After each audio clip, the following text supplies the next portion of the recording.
Hello, everyone. This is Ali Siadatan from Think Again Productions. This is a Zoom presentation on a very important prophecy from the scroll of the prophet Ezekiel, who lived some 2,500 years ago. It's Ezekiel chapter 38 and 39, 38 and 39. It is a prophecy about a war that has never occurred in all of history. And it may be very well related to the events that are happening today in Russia and Ukraine and all of that, the rise of it, and more things that have been going on for some time. I would say the past 40 years, really leading to this moment in time, like a flower kind of budding out. And I thought it was interesting to meditate on this. And as I've been meditating on this prophecy, a lot of interesting information has come to my attention that I'm going to share with you. And of course, this is just a conjecture as far as exactly which countries are involved in this war against Israel. That's what it says. We don't yet, we don't yet know. We can have an idea, we can have a conjecture, an educated guess. Perhaps we're close enough that we're able to do that. But at the end of the day, when it really happens, we will know for sure. However, I think there's a lot of information that we can draw from this prophecy today. So let's get into it. We have to remember the context is very important, because context is what determines meaning, They say that a text without context is a pretext. And it's important to have the context of this prophecy, because it sheds light on it. It's like knowing, the movie, and now you know a scene. If you're going to study a scene in a movie or look at a chapter in a book, if you don't know the story of the book, then, or the story of the movie, then you may not understand that scene. So the context here is that there is a cosmic tale happening in this universe, on this planet, that involves a race that was placed here by God, the children of Adam and Eve, the sons and daughters of Noah. And the events have led us to a place of downfall and of separation from God, and of losing our destiny in this cosmic order, because we have an incredible destiny. Adam was made in the image of God, and his destiny was to bring the instructions of God to the creation. And so the story is that God is redeeming the human race, restoring our place, not only saving our souls, but actually plugging us back in this cosmic tale in a new way, where we will have a body that will be eternal, that will be in harmony with the laws of the kingdom of God, and we will have a destiny that will go on for ages and ages, eternal, forever. And so this is an incredible story. And as part of this plan of redemption, God puts his hand on Abraham. If you look at the first 11 chapters of the Bible, it's about the pillars of the fallen world. Then in chapter 12, we get the character through whom the families of the earth will be blessed.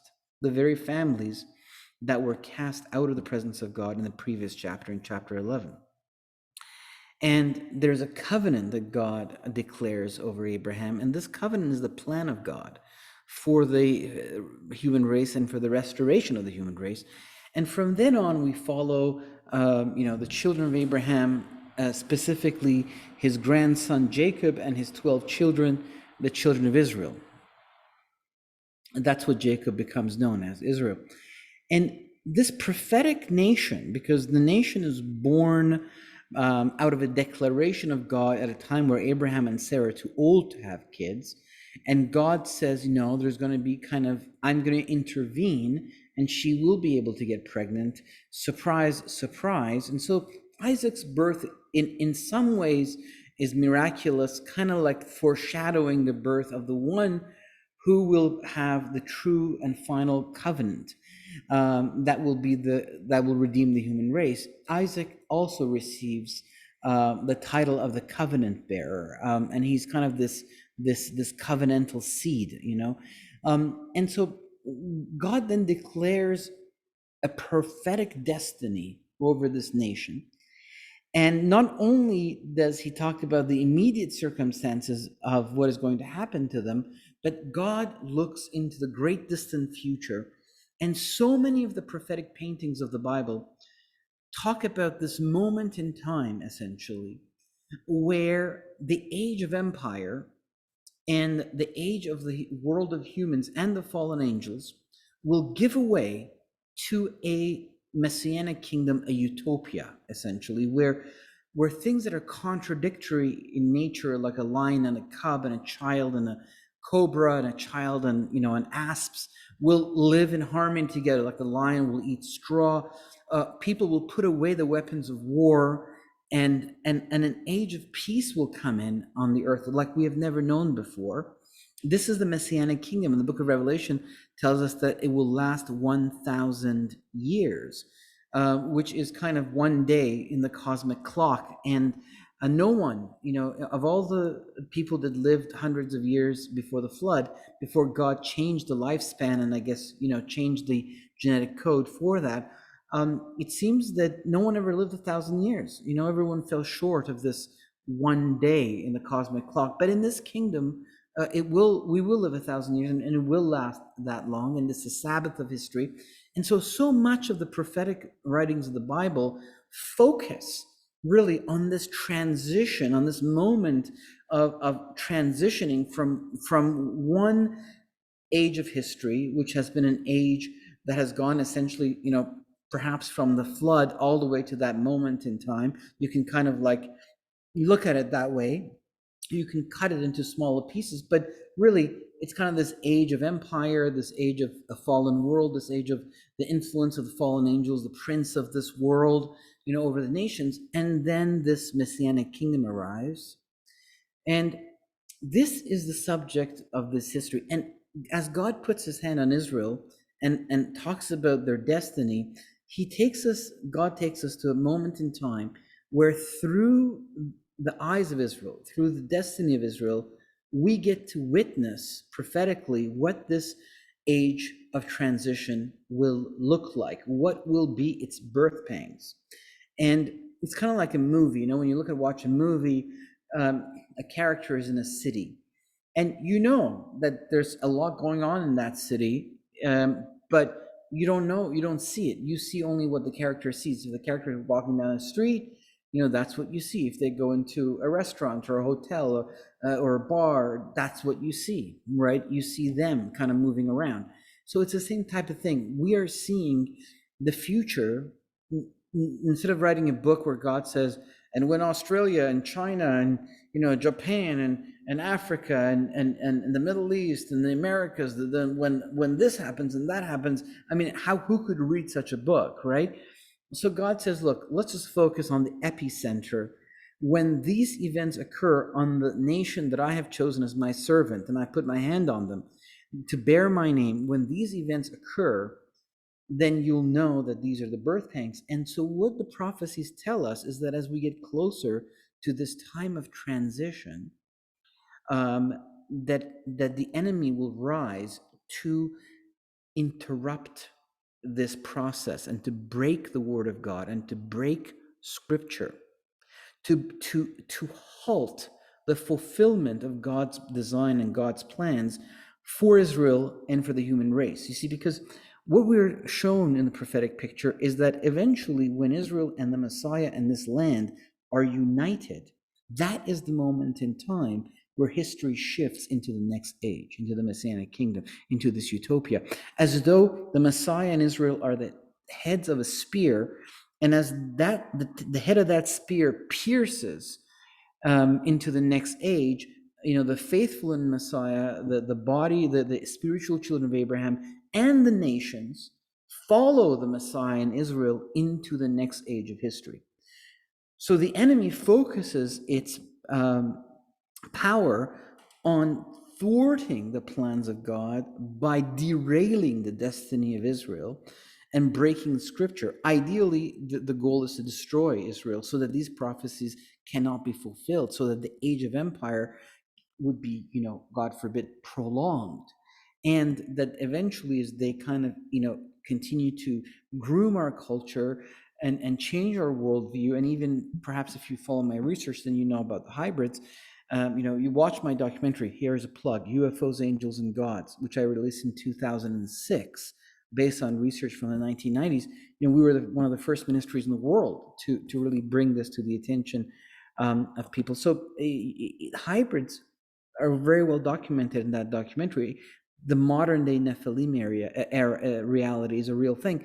So this whole world that these guys are trying to create, they have plans to extend this into the heavens. I mean, look at all the space travel and all that stuff, to then bring this revolution, the 1/3 of the angels, to bring this revolution into other realms, and continue it. So the destruction of Israel would be the beginning, of a process. That is their point of view. So these prophecies about this moment of transition, where these great evil forces arise to thwart the prophetic plan of God, and to break Scripture, the reason they're recorded for us is not because God is taking time out of the main theme of the Bible, which is the redemption of the human race, and suddenly talking about geopolitics. That's not what's going on here. God is saying, I saw this coming. I knew it in great detail. I knew the actors that would be involved. I knew which nations, which tribes, which clans. I knew the spiritual forces behind it. I knew what their plans were. And I'm going to take control. And we're going to see that in a second, that God is in complete control of this massive invasion, which is a comforting idea, that God is in control. And I'm going to pause on that when I show it to you. It'll make more sense. But the fact that it's the sovereignty of God is clear, that this is not out of control. It's to the point where it's so chaotic that we're all freaking out, basically. No, it's more like God is in control. God is sovereign. God foresees. God understands, and there's a purpose. And we're going to see that there are some incredible fruits and purposes that come out of this war. And so the Lord is telling us through the prophets that this time, where these incredible attempts are made by the enemy at the nth hour to thwart the prophetic design of God, God knows about it, and God is going to dismiss it, and his plans will prevail, and history will move forward towards this utopia, towards this Messianic kingdom, towards this age of peace, towards this time of shalom, this sabbatical year of history. You see, it's very important to understand that God has great plans for all of us, and for all those who answer his call and humble themselves before him and turn to him, that God has a plan to bless us, and to just pour an incredible amount of blessing and wealth, and I don't mean worldly wealth like silver and gold. I mean, like, can you imagine being part of an eternal kingdom that extends in the universe and beyond, and having, being part of the royal priesthood of God, and bringing, God is going to continue to cultivate our curiosity, our gifts, to change us as he creates a new creation. It's going to be a very fulfilling and exciting experience to be a part of that. You see, it's not like a religious thing where there are all these angels with bird-like wings, and all these saints with harps, and we're all like there, worshiping God, and we're like, oh, this is so dry, and we're kind of like doing this, and we're supposed to feel good about this, hallelujah. Like, it's not like that, right? Look, God has created us with all of these gifts and desires and talents, and his creation, and who he is a wonderful, wonderful God. Is full of love and wisdom, and he's going to share this with us, and we're going to have an incredible adventure that's going to go on forever, and we're going to be in the presence of God in an age of complete peace, that goes on forever. We have no tears, no fears. It's incredible, right? So it's a wonderful thing, and God will give us great missions to fulfill for him as his ambassadors into the creation. And Paul says that we will judge the angels, which in Old English means that, we will govern them, right? The Lord is the King of Kings, and he will give us a piece of that kingdom, because each one of us is a king, you see? So it's very important to know that the earth is the incubation chamber of the immortal children of God who have an incredible destiny. And so this is that moment in time where all of this can happen or be thwarted. And so the enemy focuses its firepower on stopping it. And that's what the Holocaust was all about, you see. So this is a continuation of these attempts. Let's villainize Israel. Let's destroy Israel. Why? Well, it's all. Let's create a world order. Let's deviate the human race into a different vision of reality rather than the biblical one. Let's say the Bible is bad. Why is all this happening? Because there's a cosmic stake. These guys are competing with us. They want us out of the way because they have their own ambitions, right? And perhaps even Satan, it says in Isaiah chapter 14, the 5 I wills, that he wants to be worshipped as the number one principle of the creation. Essentially, part of what he covets is what has been given to us, right? So, not that we're to be worshipped, but in the sense that, he wants to be the one that represents God, but not so much represents God, represents himself, and he calls the shots, right? And so in God's kingdom, God has other plans that conflict with that pride and that ambition. So this is an attempt to stop all of that. That is the context of Ezekiel 38 and 39. It is an end time, attack against the design and plans of God to take the human race into this next age, and the focus is on the character through whose story this transition is happening. They are living at the epicenter. They are the very tip, at the very edge of the movement of history, and that is Israel. Who received the Holy Spirit first? Israel. Who heard the gospel first? Israel. When people think of Shavuot, Pentecost, for some reason we think, it's kind of like this, a church event. Actually, everyone that Peter is talking to in Jerusalem is Jewish. The whole Pentecost of the Gentiles occurs in chapter 9 of the book of Acts in the house of Cornelius, who's the first kind of Gentile to receive this gospel. So this is really, they're the first guys that get this message of the kingdom, and they are going to be the first people who also, the Lord comes, where does he come back to? On a Mount of Olives. It says that in Ezekiel chapter 14. So this is kind of the context of this war. What does it say? Who is involved?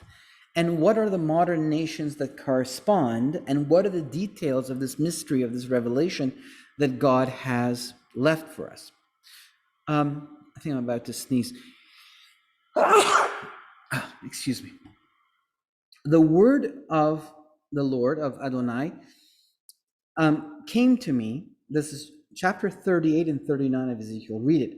The word of Adonai came to me, saying, Son of man, set your face towards Gog of the land of Magog, chief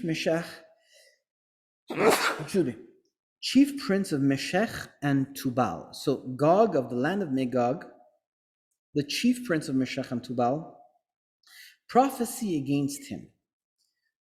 So it's interesting to note that God says, I will turn you about and put hooks into your jaws. I will bring you out with all your army, horses and horsemen, all of them splendidly dressed. In chapter 39, God says, I will turn you around, drive you along, and lead you up from the extreme north. Will bring you upon the mountains of Israel. So it's first very important to note that God is the one that brings them. God is the one that brings them. God says, I will put hooks into your jaws. I will turn you around. I will bring you. So that's interesting, right? It's interesting because it begins by informing that God is in charge, not Gog, not the land of Magog, not the chief prince of Meshech and Tubal and the leader of these hordes. God is involved. So God is purging the earth of an evil. God is allowing an evil to come to the surface so that he can judge it like a tree that bears fruit. But this tree bears evil fruit, and God is going to put an axe and cut it. So he's essentially calling it to bear its fruit in action so that it can be judged. I mean, God can judge a person for their thoughts, but often God judges people in the Bible for their actions. And so this action comes to the surface. And so God is calling it. So there's something dark, something deep inside of this human world that we can't deal with, we can't get rid of, and God is about to uproot it. So that's a wonderful thing in its sense. The tribes that are mentioned, Magog, Meshech, Tubal, Persia, Gomer, Togorma, these are all the sons of Japhet. The two other tribes that are mentioned, Put and Cush, are the sons of Ham. How do I know that? And if you don't know who Ham and Japhet are, well, we have to go back to Genesis chapter 10, the table of nations. In Genesis chapter 10, we are told that Noah has three sons, Shem, Ham, and Japhet. Okay? Then we are told that each one had a series of children and grandchildren. And when you add it all up, you will get 70 patriarchs. And from these 70 patriarchs, all the nations of the earth, we are to understand, stem from. So the Bible, when it talks about prophecy and tells this nation and this clan we know will rise to do this and do that, it always references these 70 nations. It draws from that list. So then it falls on us to go, where do these guys live, in order to understand what part of the world is God talking about? And believe me, it's possible to find that out. Archaeologists, when they went digging in Mesopotamia, the cradle of civilization, they were shocked to discover many cities mentioned that had the name. For instance, it says in the book of Genesis chapter 10 that Nimrod, the grandson of Ham, he built these cities, Babel and Erech and Calneh. Well, other than one, all of those cities, Ashur, Nineveh, all of those cities have been discovered archaeologically. The cities that the first emperor of the world, Nimrod, the son of Cush, the son of Ham, he built. Even the city of Kish in the south of Iraq is really the oldest place where we see the post-flood government begin. And maybe it says that Nimrod's dad was Cush. Perhaps he was the founder of that city. And then his son, went ahead and built more cities in Mesopotamia, including the city of Babylon, which was excavated in 1850 by the German Orientalist Society. And the city of Nineveh in the north of Iraq is still inhabited by the Kurds, right? It's there. There's a city called Nineveh. It's still there, right? But it was built by the grandson of Noah through his son Ham, right? Or the great-grandson of Noah, right? So Noah had Ham. Ham had Cush. Cush had Nimrod. So these are things that archaeologists, to their own surprise, began to dig up, right? The tribes that are mentioned here are Magog, Meshech, and Tubal, Persia, Gomer, and Togorma. These 6 tribes are, from that list of nations, the sons of Japhet. Okay? Magog, Meshech, Tubal, and Gomer are the sons of Japhet. Togorma is the son of Gomer.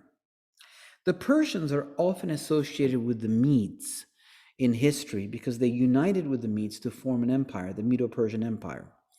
And they're a sister tribe of the Medes. And the Medes, they're the sons of Madai, another one of the sons of Japhet. And they came from the north of Iran, the northern Iranian plateau. In the south of Iran, there was another tribe called Elam. And it says in the Bible, in Genesis chapter 10, that Elam was the son of Shem. And the Elamite civilization, you can Google it, it was huge. There's a lot of stuff we have about Elam. And to this day, there's a province in Iran called Elam. So the south had Semites in it, but the north, the Persians and the Medes, they're a Japhetite tribe. So first of all, it's interesting to note that all the countries are Japhetite. The 2 other countries are Hamites. Now, the Hamites, they settled in North Africa. The main son of Ham, who was very famous, was Mizraim. And to this day, The Arabs and the Persians and the Hebrews and the Israelites or not the Israelites, but the people of Israel, they call Egypt Mizraim, right? So in Arabic and Persian is Mesr, and in Hebrew it's still Mizraim, the son of Ham. Every time you see in your Bible the word Egypt, it comes from, from this Mizraim is the Hebrew word that's been translated in English into Egypt. And where does that word come from? It says in Genesis chapter 10 that Mizraim was the son of Ham, the grandson of Noah. So the Hamites, they go in North Africa. So here we have the Japhetites and the Hamites. It's interesting to note that the children of Shem are absent from this war. They don't attack. They're not in this war. So it's possible that there's another prophecy, Psalm 83, that talks about many of these, tribes and clans attacking Israel. And in that prophecy, Psalm 83, there's tons of Semites attacking, not in this prophecy. So it's interesting that when Israel became a nation in 1947, 1948, all the wars that it has been so far is with its immediate Arab neighbors, with the Semites. But with 2015 came the Abraham Accords, which normalized relations with United Arab Emirates and with Bahrain. 1979 saw the armistice that has held signed with Egypt, and that's not a Semite country in this sense. But it has a lot of Semites in it because the Arabs invaded it, and it really just completely got mixed with it, and even Saudi Arabia is cozying up to Israel. Not yet willing to recognize it and normalize because, Mecca is in Saudi Arabia, but out of the fear of the rise of Iran. So it seems that for now, these wars with the Semites have have stopped.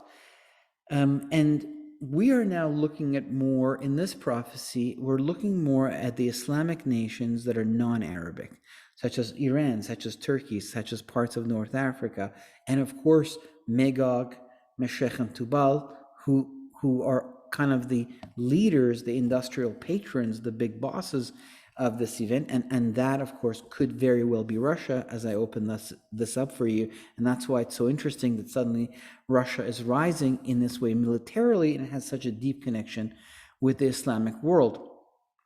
So let's look at some things together, and let me see. Okay, here.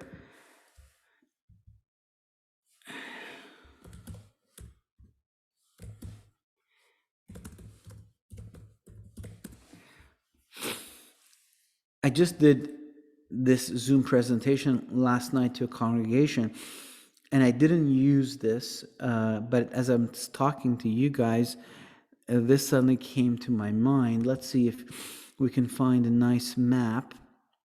Yeah, it's pretty good. We'll look at a few of these. So the Japhetites, they kind of settled in the north. Now, if you look at, let's say, I'm trying to see if you look at a map of where is it that these guys actually came and set, and where was Noah's Ark exactly settled? Where was kind of the place that these guys came from? Well, Noah's Ark, it says in Genesis chapter 11 that they came from the east and settled in the valley of Shinar. That's what it says. They came from the east and they settled in the valley of Shinar, where they began to kind of, rebuild civilization, right? So since it says they came from the east, oh, that was a good one. Where is exactly, the east of Mesopotamia? So where did they come from? Where did Noah's Ark actually settle? This Iraq that you're seeing here, this is Mesopotamia. So when it says in chapter 11 of the book of Genesis that after the flood, Noah and his sons came from the east and they settled in the valley of Shinar, which is the Sumerian civilization. It's around here, right? Now, if you look to the east, you will see these incredible mountain range where my hand is. I don't want to mess this up, but let me see if I can zoom in. Where is that little plus sign? Oh, here it is. It's been covered with the, okay. So these mountains, you see this mountain range. Now in the Bible, it says the mountains of Ararat. It was arbitrarily decided in the 16th century that, there's a mountain in Turkey called Mount Ararat. Just dismiss that from your thinking. Has no accuracy. When you go up this mountain range, it touches another mountain range, which is here, this one right here. And this is the Caspian Sea, right? And we're going to see that a lot of these tribes, Meshech, Tubal, Magog, and Persia, they come from this area. So I believe with great certainty that the ark settled or in this mountain range or in this mountain range here. Now, I have been to this mountain range. There's a cable car. It takes you up. It's 13,000 feet. It takes 45 minutes for the cable car to take you up. Once you get up there, there's a ski resort and a hotel and restaurant. And you see all of these mountain peaks jutting out of the clouds. I mean, the air is so thin, but it is plains. Like you can walk around for miles and miles and miles. It's not like the Himalayas where it's jagged mountain peaks where you're just like kind of walking on a thin edge attached to a rope with another person. You can actually live there for a long time and wait for the waters to recede. And that's very interesting because one thing that stumps anthropologists is they don't understand why is it that the oldest agricultural settlements are found in the highlands, not in the lowlands. Like, why would people go way up there in order to cultivate things? Well, if the waters of the flood, receded over time, the highlands would be cultivated first and then the lowlands. It makes sense once you insert the flood, right? Now, the oldest ziggurat, if you kind of look at the word ziggurat, let's just quickly take a ziggurat tour if you've never seen one. So this is a ziggurat. This one is a nice one. This one is in Iraq, in Mesopotamia, in the city of Ur. This one was dedicated to the moon god, and this is the city where Abraham lived. And Abraham walked in front of this thing many times. It had more stages to it, like it had many other floors, but it was, over time. Oh, here's a picture of what it would have looked like in its heyday. And this one, what's left of it, right? Another ziggurat is in the south of Iran, where the Elamites, the sons of Shem, were living. And that one looks like this, right? This is that one, right? So, but here's the interesting thing. The oldest ziggurat, the oldest version of these things is found right here. And again, it's found in a place of altitude, right? And you think, why would the oldest one be all the way up here and not in the valley of Shinar? Again, because if the ark settled in these mountains and they started to function around here, then they came down, right?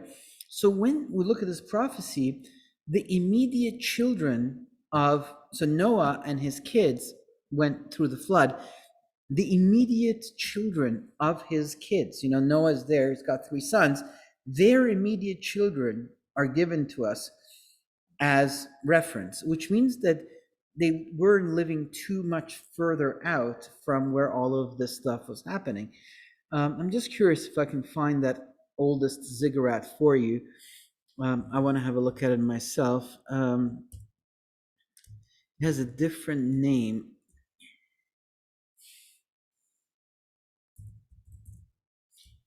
Let me see if I can trick. It's not good. Oh yeah, there, I got it.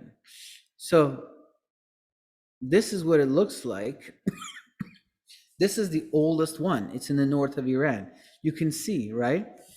That's kind of a little bit more eroded because of wind and rain and all of that stuff. And if I can, if we come across a drawing uh, of people kind of looking at what's left and then completing the structure, it's very interesting what it looked like. Let's see if I can find a drawing of it for you. No, okay, I don't want to waste my time looking for that. But this is the oldest one, and again, it was in the highlands, right?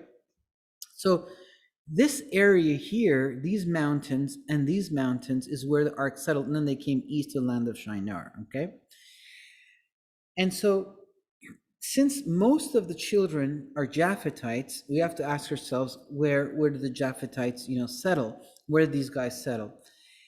The Japhetites settled. Now we can use this, it'll make more sense. Oh, where did that go? Okay. Oh, why am I not getting this to become bigger? Okay. So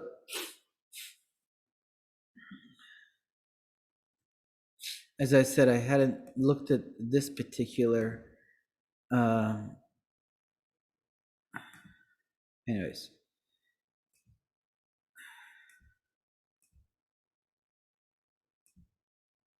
What's this? Okay. Uh, why is it that we can't? Okay, that's.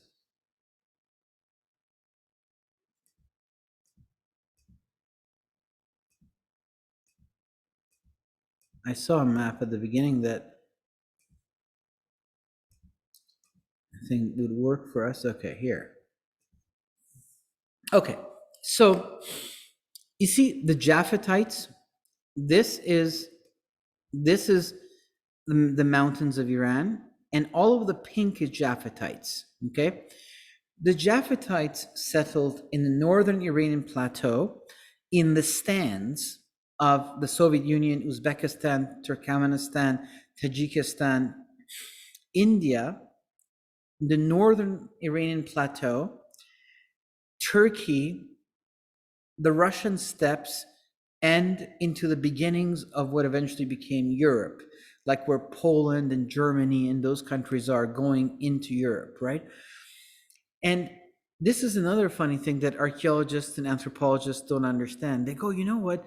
There's a language they call the Indo-European language. They go, it's interesting how the Sanskrit in India, Old Persian, Greek, and Latin have common words and common grammatical, connections.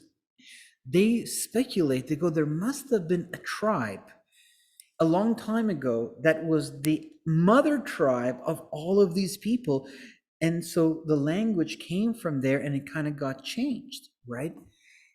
Yes, there was a tribe. It was called the Japhetites. They were the sons of Japhet, right? The Shemites settled in the heart of the Middle East, in a lot of Mesopotamia.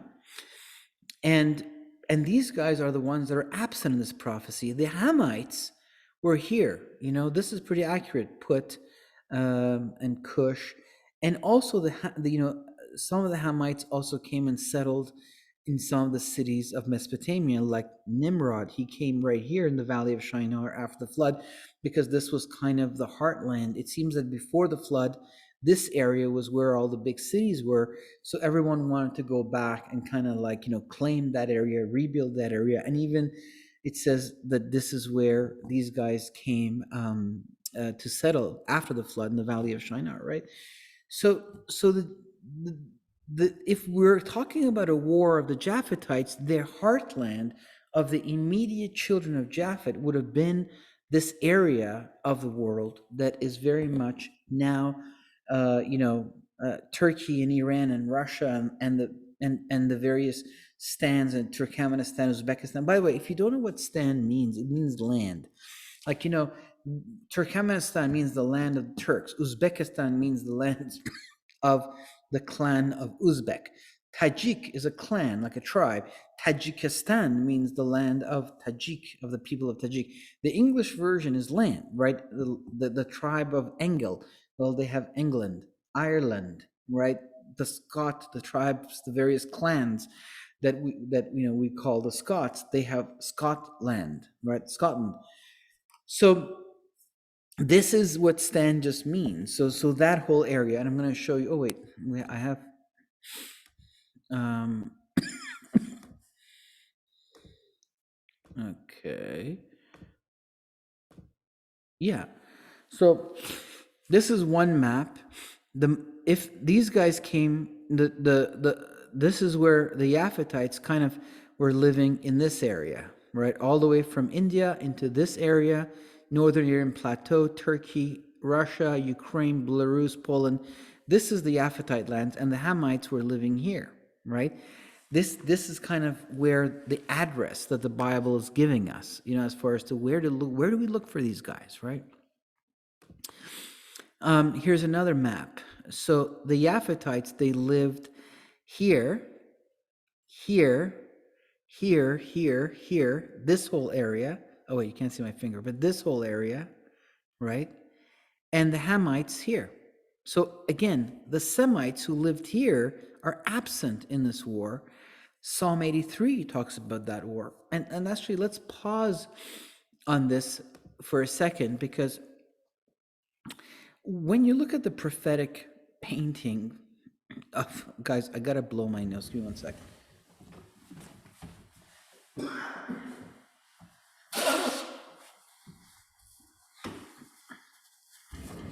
When you look at the prophetic paintings of the Hebrew prophets, you see that there really is this climactic war during which the Messiah intervenes, right? Look at, for instance, Psalm chapter 2. It says that all the kingdoms, it says that, why do the kings of the earth gather against God and against the Messiah, right? It says that. Look at Joel chapter 4. God calls all the nations, all the warriors, come into the valley of judgment. Again, God is purging the earth of something, right? Look at Zechariah chapter 14. If you want to get a glimpse of the last moment of the history of the world as we know it, and the first moment of the next age, read the 14th chapter of Zechariah, and you'll see that. It's a description of the second coming, this great and terrible day of the Lord. Look at Revelation chapter 16, I think, that talks about Armageddon, names the place of this battle, this valley, and look at even Revelation chapter 19 that talks about the Messiah coming with his angelic army and coming to war with the fallen angels and with this, Antichrist, I guess, this final world leader, the Assyrian. He has many titles: the son of perdition, the little horn. This guy is going to be the abomination of desolation. So this prophetic painting that's very consistent throughout the Bible, that there's going to be essentially what we would call a third world war, and the Lord, intervenes as the Prince of Peace, stops it, and gets rid of the forces that are behind it and that are attempting to destroy Israel and thwart his plans of bringing in this new age. This is the climactic battle of a cosmic or galactic, tale. That's why it involves these guys coming with the chariots of the angels and the ones that are here. If you know my work about the UFO phenomenon, it's the angelic war. This is a huge story. We're just getting a glimpse of the epicenter of it. So people wonder, and they go, well, is this battle of Ezekiel 38-39 actually another window into this Armageddon battle, this final moment of history, where all these nations gather against Israel.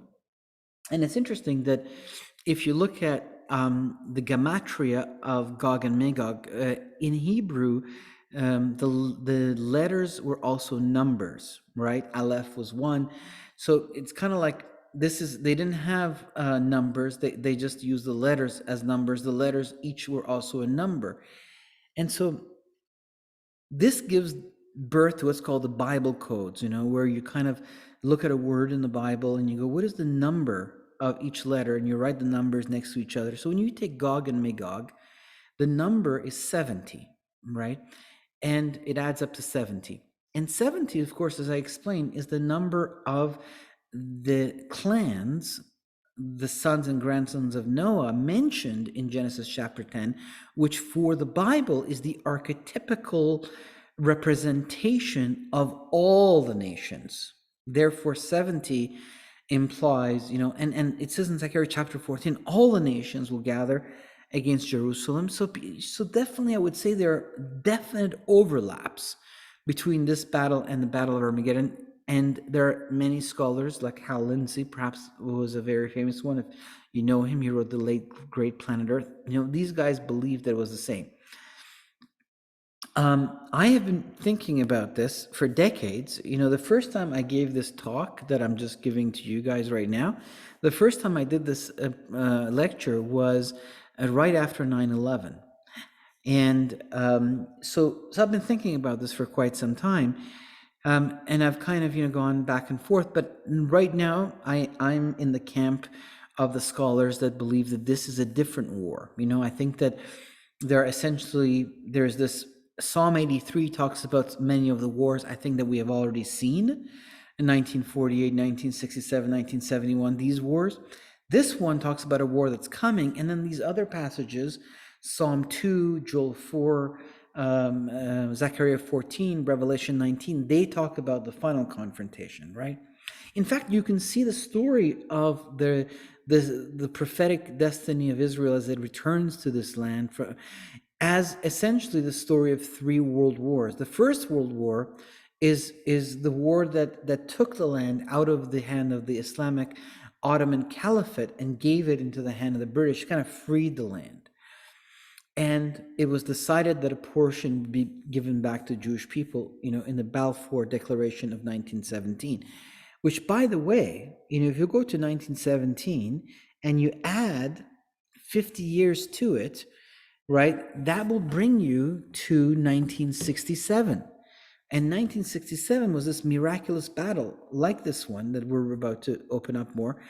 And it was the 6-day war, and Jerusalem became part of the Commonwealth of Israel. And Jerusalem was given to Israel by God. Jerusalem has a very important prophetic destiny. It is from Jerusalem that the Messiah will reign over the earth for 1,000 years. That is where he will sit on the mercy seat, out of the temple that would be built for him when he returns. A temple which I believe is described, in the following chapter 40 of the book of Ezekiel. So Jerusalem is God has put his finger on Jerusalem. So it was God that took Jerusalem from the Jewish people. It was God that allowed the temple to be destroyed. And so the returning of this was also marked by the hand of God. And one of the ways it was marked by the hand of God, other than it happened during the course of this miraculous war, the 6-day war, it was also marked by the hand of God in this way, that it happened 50 years after 1917, which was the year that the portion of the land was given. Why 50? 50 is the year of Jubilee in the Bible, where inheritance, I don't know why I'm looking at the microphone, where inheritance is returned to people. When people lose their inheritance, on the year of Jubilee, everything's returned to you.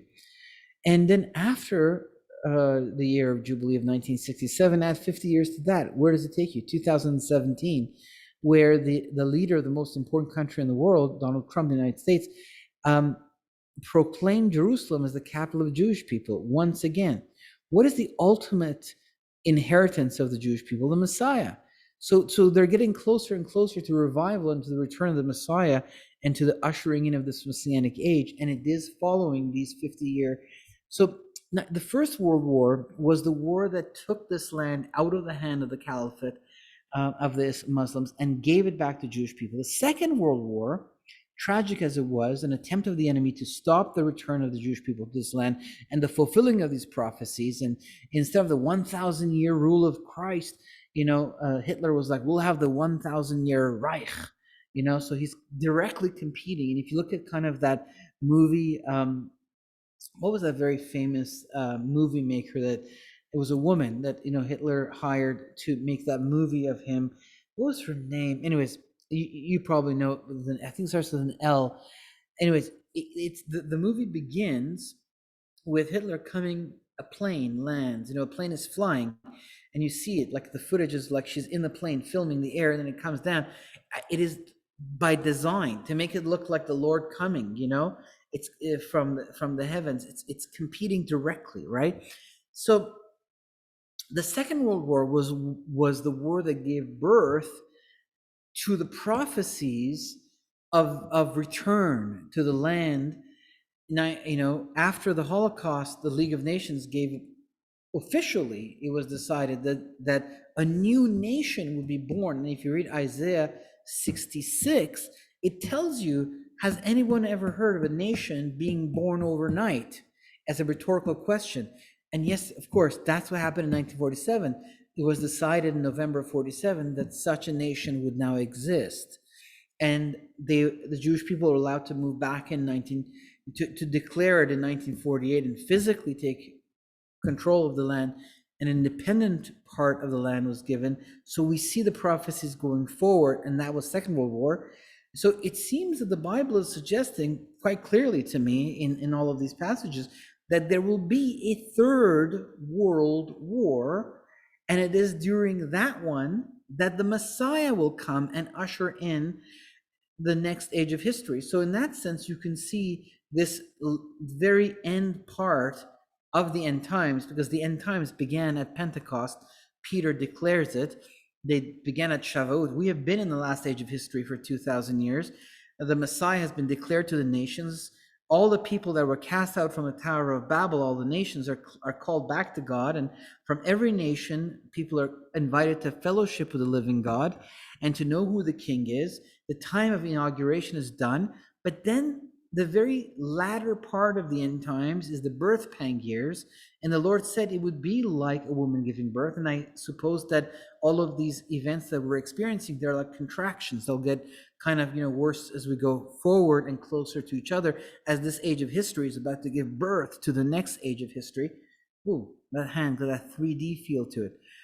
There was a Canadian actor, his name was John Candy, and he used to do this funny thing. Anyways, so basically we are right now headed towards this final confrontation.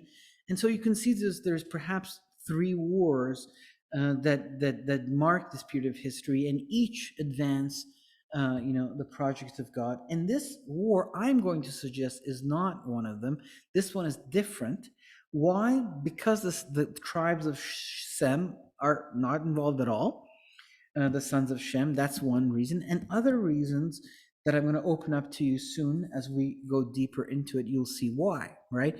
So I just wanted to pause and say, this is a question that people have. Is this the same as the Battle of Armageddon, or is it a different one?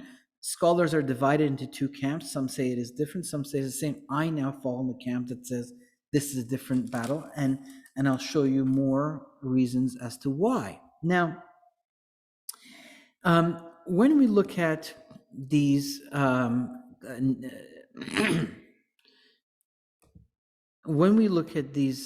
tribes, that are mentioned, you've got the Japhetites over here. So let's now focus on the names. So the first name we are given is Magog, right? Magog. And we go, oh, that's my Zoom thing. Okay, do we need that? No, I don't think we need that.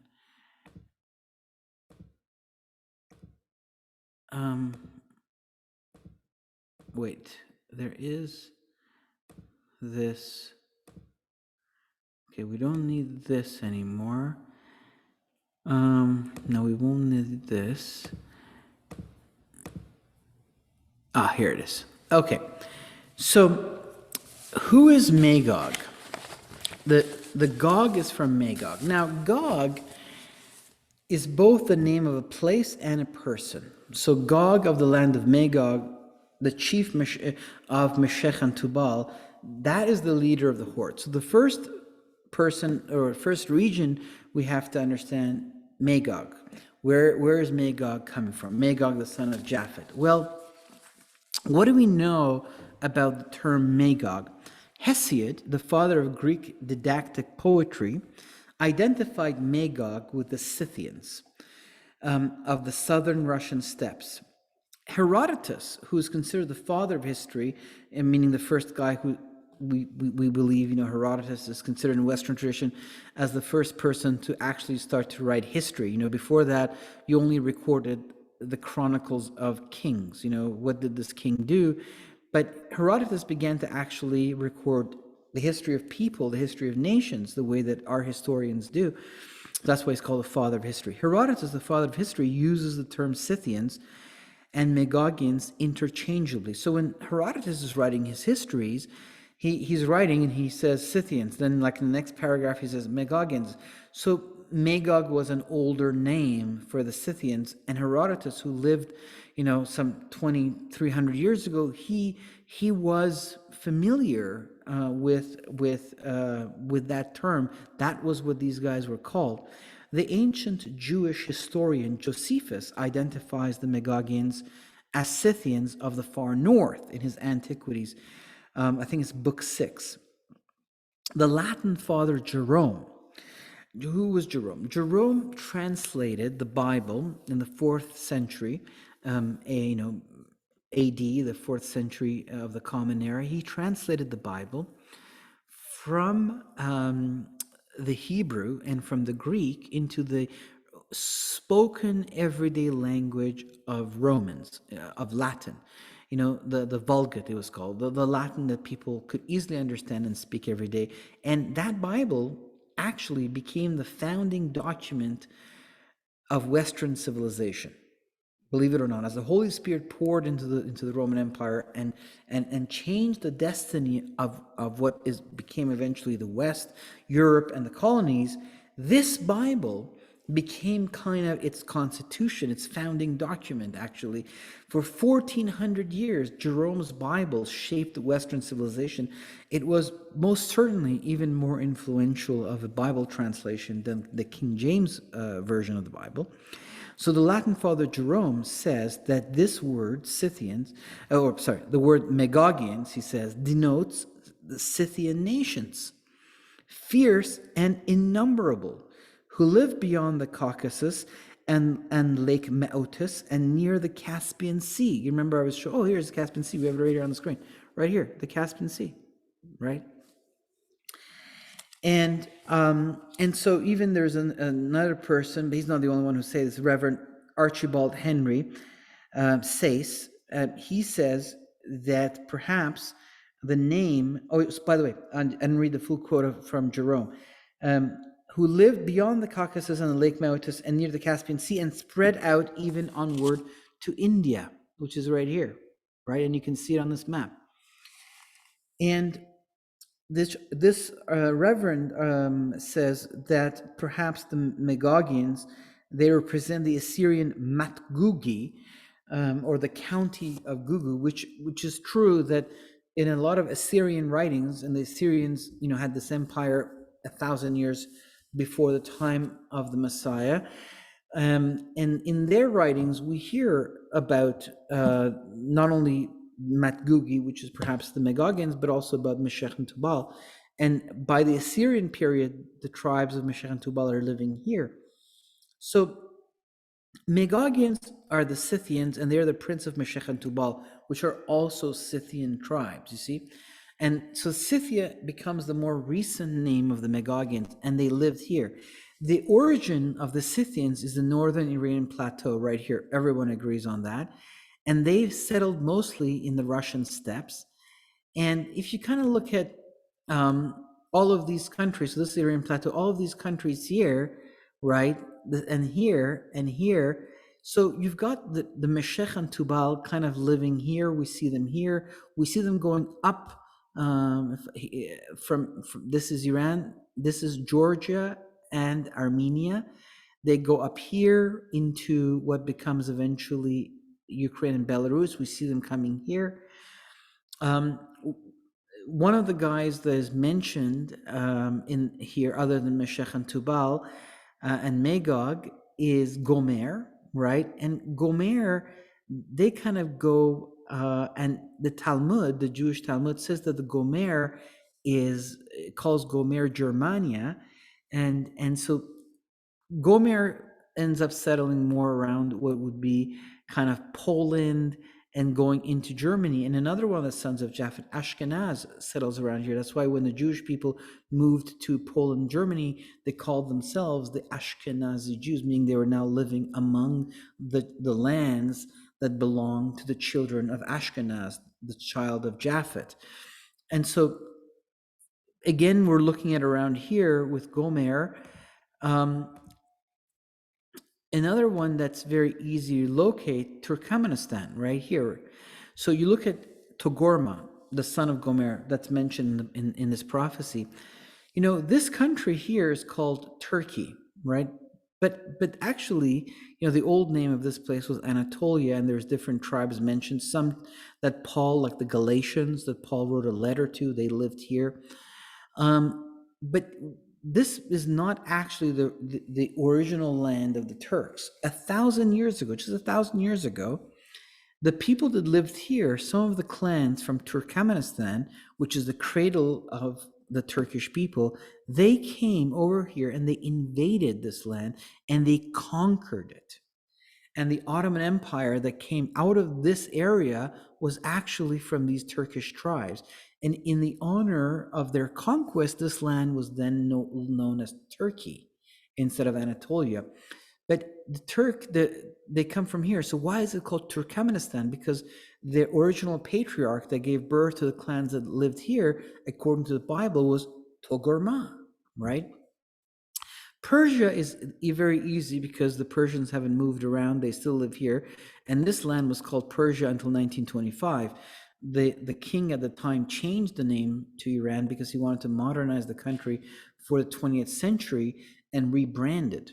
But this land, so you got Persia, Meshech, Tubal, all around here. And I have taken into consideration the thinking of various scholars as to where these guys lived. And I did this exercise last week. I just said, you know what? Instead of trying to take a side with one of the scholars or the other scholar, I'm going to take what this scholar says and throw it on the map. I'm going to take what this scholar says and throw it on the map. And once I threw all of their points of view on the map, I realized that no matter how you look at it, they are all in agreement that these tribes that are mentioned here, the Japhetite tribes, come from, this is Finland up here. If you draw a line through Finland, down through Poland and Romania, into Turkey, into the northern Iranian plateau, and up into the stands here, this is the region where all these guys come from. So it is a horde that comes from that part of the world. And the two African tribes mentioned, Cush and Put, that come from here. I had that map of the Hamites that I just removed. The Cush, lying between the second and third cataract of the Nile, and Put, the third son of Ham, Libya, was originally known as the Puttites. Libya, right here. And other people say, no, the Puttites, they lived in Morocco, Algeria, and Libya. Some people have them in Sudan and Ethiopia, but you can see that we're in this neck of the woods, right? So now that we've identified the regions, we've got soldiers, hordes coming from this neck of the woods and from the Slavic people, essentially what we would call today the Slavic people, these kind of stands, and Iran and Turkey from this area. Now that we have our bearings kind of straight, if we've decoded these tribes correctly, and remember, this is a conjecture, this is a possibility, now let's open up this part of the world and see, what's going on there and why would they have a beef with Israel? So the prophecy tells us that these guys come, and they come where? Where do they come? Who do they attack? In the latter days, you will come against the land that has been brought back from the sword and regathered from many peoples on the mountains of Israel, which had been a continuous waste, but they were brought out from the peoples. And so they come from, they come against the regathered people of Israel. And that's interesting that this particular chapter is right after chapter 36, which talks about this incredible prophecy of the Jewish people being regathered. And remember that in the Bible, prophecy is pattern. So this applies both, this prophecy applies to previous regatherings, but to the ultimate regathering, the one that leads to the Messianic age, to the coming of the Messiah. They're regathered from all the nations, and the land comes to life. The cities are rebuilt, the farms are rebuilt. Livestock is brought back into the land. It says, we don't do livestock, but even though there's of course livestock in Israel. But the point is that the prophecy tells us that this war, which has never happened during antiquity, during the ancient history of Israel, will happen at the latter years, at the time where this nation is being regathered from the sword, because have been persecuted all around the world, and brought back to this land. And later also in verse 16 of chapter 38, it repeats the idea. It will happen in the last days, Acharit Hayamim, which is again a code word for the time we're in. I will bring you against my land. So this is definitely we now know who the attacker nations are, and we know what they're going to be attacking, Israel, and we know when they're going to be attacking it at the time of the end, right? So that gives us enough information to say, okay, let's see if there any connection between these countries, and why would Russia and Islamic countries be involved? Do they have a connection? And is there any animosity between these countries and Israel that would even lay the groundwork for such a prophecy to even be fulfilled? By the way, I didn't tell you this. Meshech, the tribe of Meshech, some people believe that the name of Moscow, Meshkova in Russian, comes from a king of the Meshechite tribe, whose name was Meshki. His name sounds a lot like Moscow, and some scholars believe that actually Moscow is named after a king of the Meshech tribe. So what's happening here between these countries? Well, let's start with Russia. If indeed Magog, Meshech, and Tubal essentially is the Russia, Ukraine, Belarus, and the stands, and Turkmenistan is up there among the stands. What's going on here? Then we'll look at Persia, and then we'll look at the African countries that are mentioned. And it's interesting what's happening. So where are we in my notes? Okay.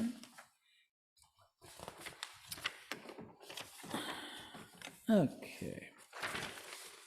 What's interesting about Russia is that 17%, I didn't notice, I knew there was lots of Islamic people in Russia, but I'd never really looked into exactly what percentage. 17% of the population of Russia is Islamic. You look at, you remember a few years ago in Paris, this cartoonist drew mockingly the picture of the Prophet Muhammad. And these Islamic guys took it upon themselves to go and kill him, and to go into the offices and start shooting. And then there was a whole dramatic police chase through the streets of Paris to kill these guys. And then the Islamic world erupted in protests and demonstrations supporting the killers and protesting the French government and the French concept of the freedom of expression. The Muslims wanted to make a point that the Western concept of freedom of expression cannot cross this line. And as I looked as I always follow the news with things that may relate to Bible prophecy and all of that, and I was looking into the usual suspects of where these protests would occur, which is in Middle Eastern countries. But to my surprise, the biggest protests against the government of France and for these Islamic, terrorists was actually Russia. It was among the Chechens in the city of Grozny. Here's a footage. So apparently 1 million people gathered.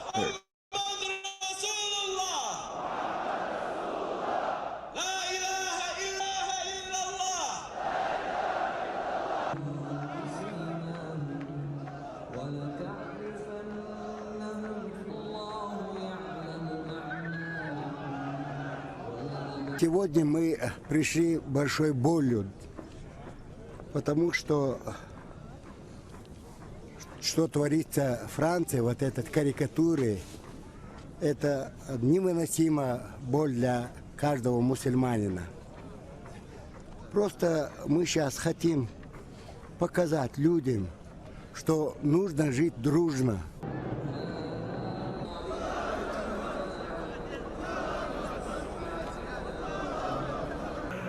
Мы решительно осуждаем автора карикатур и политиков, оказывающих им поддержку разговорами и свободы слова.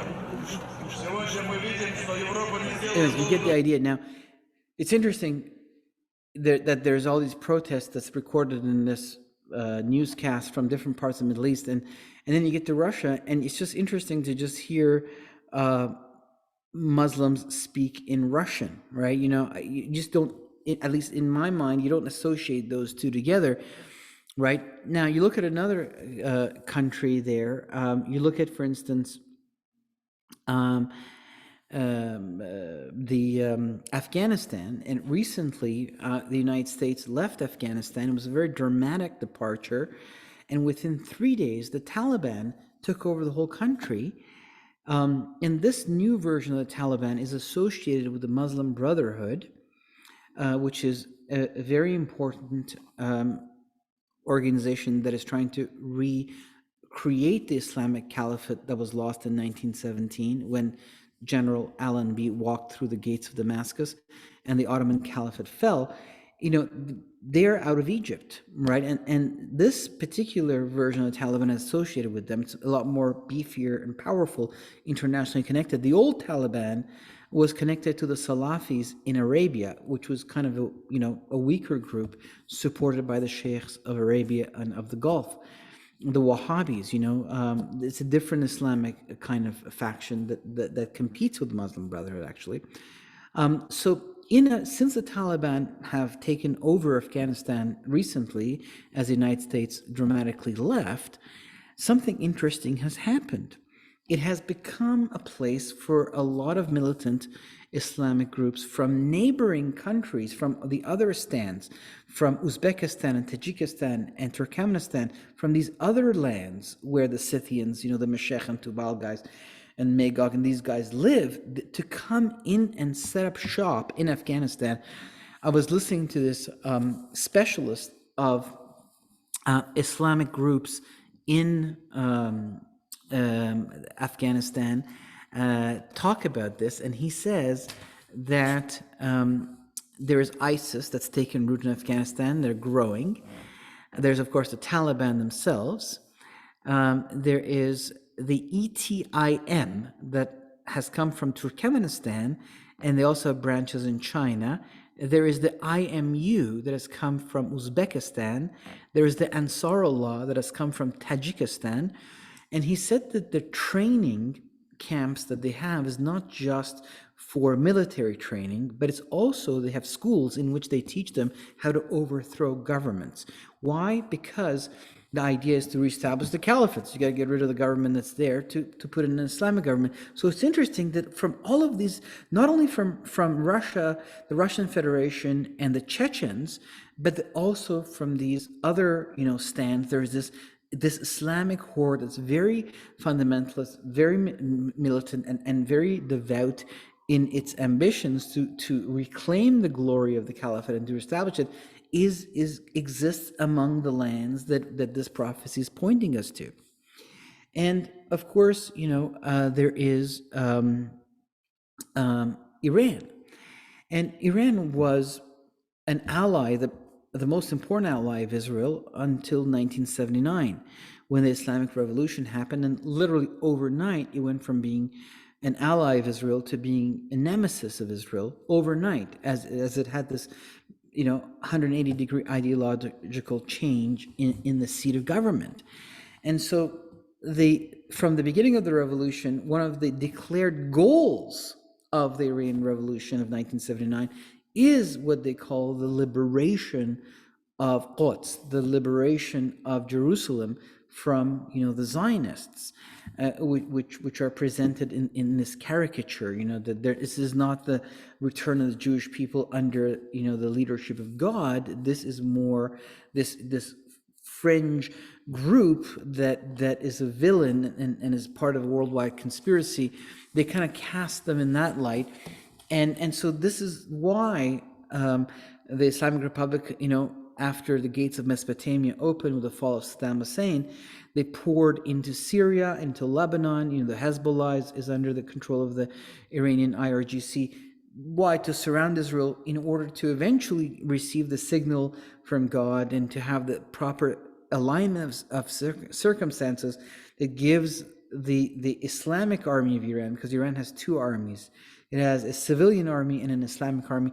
It will give them the green light to now carry out their apocalyptic war against Israel. So that's another country that falls into place, Persia. And North Africa, well, since Gaddafi was removed in Libya, which is the land of the Puttites, ISIS and other Islamic groups took root. And I'm told that, for instance, in Ethiopia, I was talking to an Ethiopian guy, and he was saying that in the mosques in Ethiopia, they basically teach you that if you're not against Israel and don't want to get involved in overthrowing Israel, you're not a real Muslim. So there's a lot of foot soldiers. Obviously, you're not going to get anything other than foot soldiers coming from the south through Gaza, I assume, and these other hordes will come from the north, right?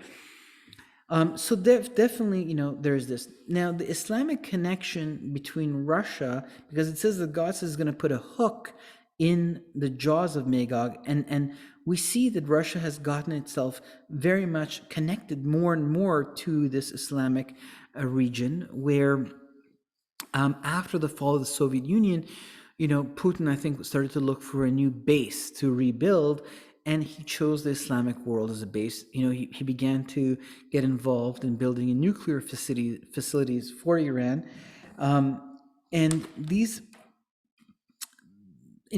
involvement allowed him to get involved in a local event that would, in fact, connect him to a global story, because, of course, you've got the Iranian nuclear issue has become a global issue, and Russia continues to play middleman. And so it got involved with Persia in that sense. Then, General Soleimani, who was shot down by Donald Trump, the President Trump, he one day, got in a plane, went to Moscow. We don't know what he said to Putin. At least I don't know what he said to Putin. But after that, Putin agreed to come into Syria, and Russia began to control the air of Syria. And that's why, Israel needs Russia's, blessing and permission to bombard IRGC and Hezbollah positions. And it was given a port in the Mediterranean by the Syrian government, which is something they had from before and they wanted to keep. To be a global power, you need a warm water port, and that's the port of Nablus. And also, they were allowed to park the Russian Air Force, I think it's in Latakia, where the clans that the tribe that rules Syria, the Alavi, they're a minority clan, and they come from these mountains, and the Russians have parked their jets there. So this kind of involvement with the Muslim world is something that we see, like, for instance, look at this picture here. This is right now was put up since the Ukraine war began. it was put up in Iraq, which is controlled, the ground of Iraq is basically controlled by Iran. The government of Iraq is very much influenced by Iran, if not completely controlled by it. But we support Russia, right there, right? And so you kind of you look at kind of what's happening. This woman, Nirvana Mahmoud, she's basically documenting the immense support that Russia is receiving in the Islamic world, for its war against Ukraine because of anti-American sentiment. Finally, this strong hand from the Eastern Roman Empire, if you will, has stood up against, Iran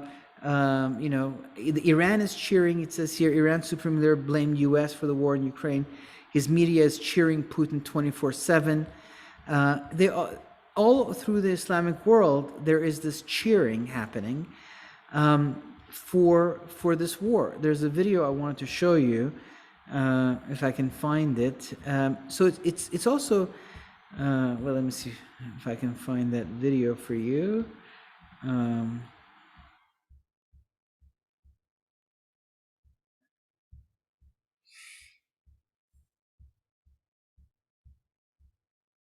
This is 16,000 Syrian mercenaries to fight in Ukraine. Russia is paying them $250 to $300 US a month to come and fight. You see this horde this Islamic horde under Russian leadership. And you look at the wars of 1967 and 1971 against Israel, where all of these, secular socialist leaders like Nasser from Egypt were leading this war against Israel. They were supported by the Soviet Union. That's where they got all their weapons from. So this connection has been going on since this end time began. This one is the video I want to show you. Yeah,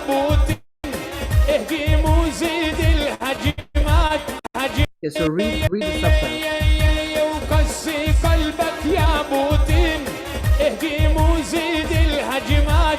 شردهم ع فلسطين ونتزوج اوكرانيا وايد ولعت عينه فلسطين كمان إلها تغزي لتايوان ابنه فلسطين كمان وبكي تغزي لتايوان فنكسر أنف الأمريكان وصانعين الطيارات قلبك يا مودين اهجموا قول هجمات جردهم ع فلسطين ونتزوج اوكرانيا. It's got a catchy tune to it, So, it's funny that. Sorry. So it's got a catchy tune. Again, you know what? I never like to talk against any people because people everywhere, can be deceived. If once the truth is presented to a person, their reaction to it says something about their heart and mind. And I know from experience being in these regions of the world and traveling there and talking to people about the Bible, I see that even the most hardened, Islamists can be turned if they're presented with the truth. They've never heard this. You have to give people a chance. So it's really more about ideology than about people. And there are many people in the West that would gladly destroy Israel, right? So it's not at all, there are many people in the West who hate the Lord. So there's nothing to do with nations. It has to do with ideology and with thinking. So there's this involvement. Now the Chechens have come to fight for Putin in Ukraine, and there's a long story behind that I think wouldn't really serve us. But basically, the Chechens are in Putin in Ukraine. The Syrians are there. He's being cheered through the Muslim world. There's 17% of an Islamic, population. There's all of these Islamists in Tajikistan, Uzbekistan, Turkmenistan, these stands that are part of this prophecy. They're setting up in Afghanistan. And there's the IRGC and the Islamic Republic of Iran. And there's all these foot soldiers, so basically there is kind of this spiritual drive coming from the Islamic world. There is this industrial patronage a patron coming from Russia, from Magog, that is hooked into this. They're hooked together, you see? So the possibility of this conjecture being these guys, it's a non-Arab Islamic war led by Russia against Israel. And the fact that Putin has woken up his military, this is the beginning of it, right? Let me show you this other thing. I have to find it because I didn't have it set up. So let me see if I can quickly find it for you.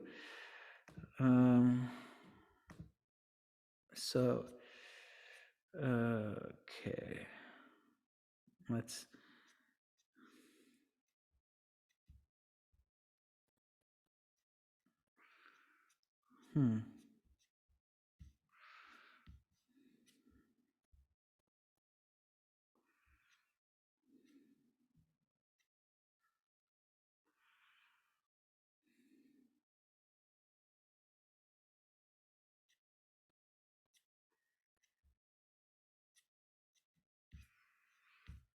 I'll Google it, but I think I had it right here. Let me entertain you with my voice.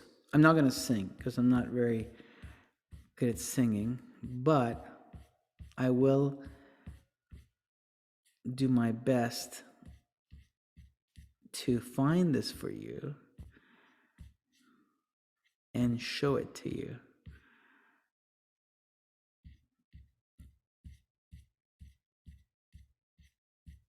Okay, I thought I had it here.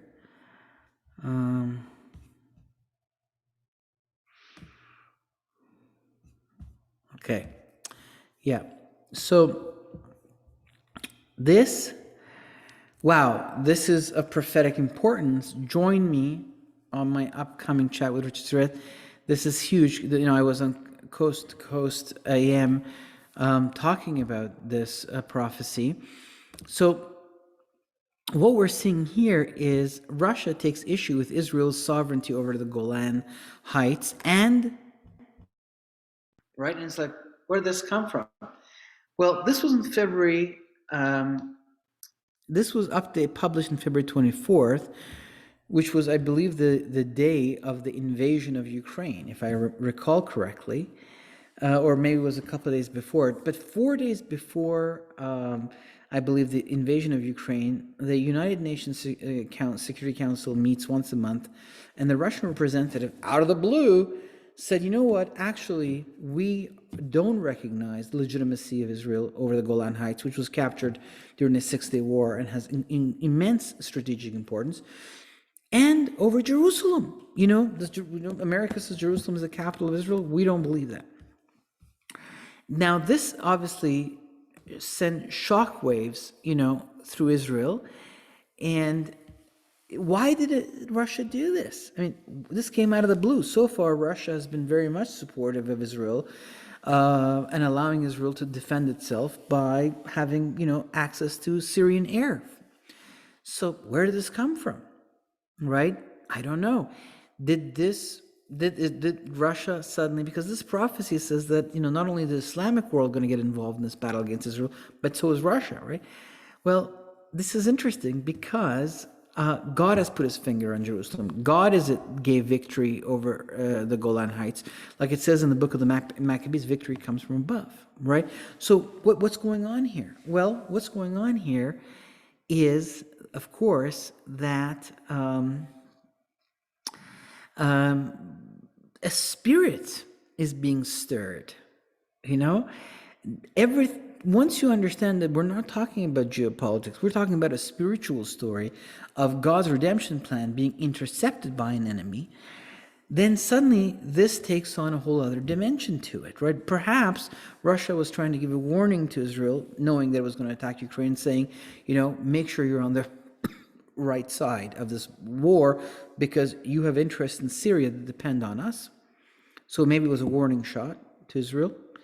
Maybe it betrayed something of a darker plan that is in the heart of that nation for Israel, so that Israel can start to prepare. Maybe God pulled something out. It's like that the Freudian slip, something they say it's in your subconscious that comes up. Maybe there's something that happened. How do you know, right? How do we know? So this is an interesting another connection here between Russia and the Islamic world and Israel. They're getting involved in Syria, they're involved in Iran, they're involved. There's this picture of Putin in Iraq saying we support him. People in the Palestinian, among that wedding was among the Palestinians chanting for Israel and for Putin and saying, give us this whole land. And so basically, there's a lot going on here. I mean, look at the countries that have sanctioned Russia. They're in yellow. And look at the countries that have not sanctioned Russia. They're in gray, right? And the gray countries are, of course, the ones that, all of these stands, Iran, North Africa, they're all standing with Russia, right?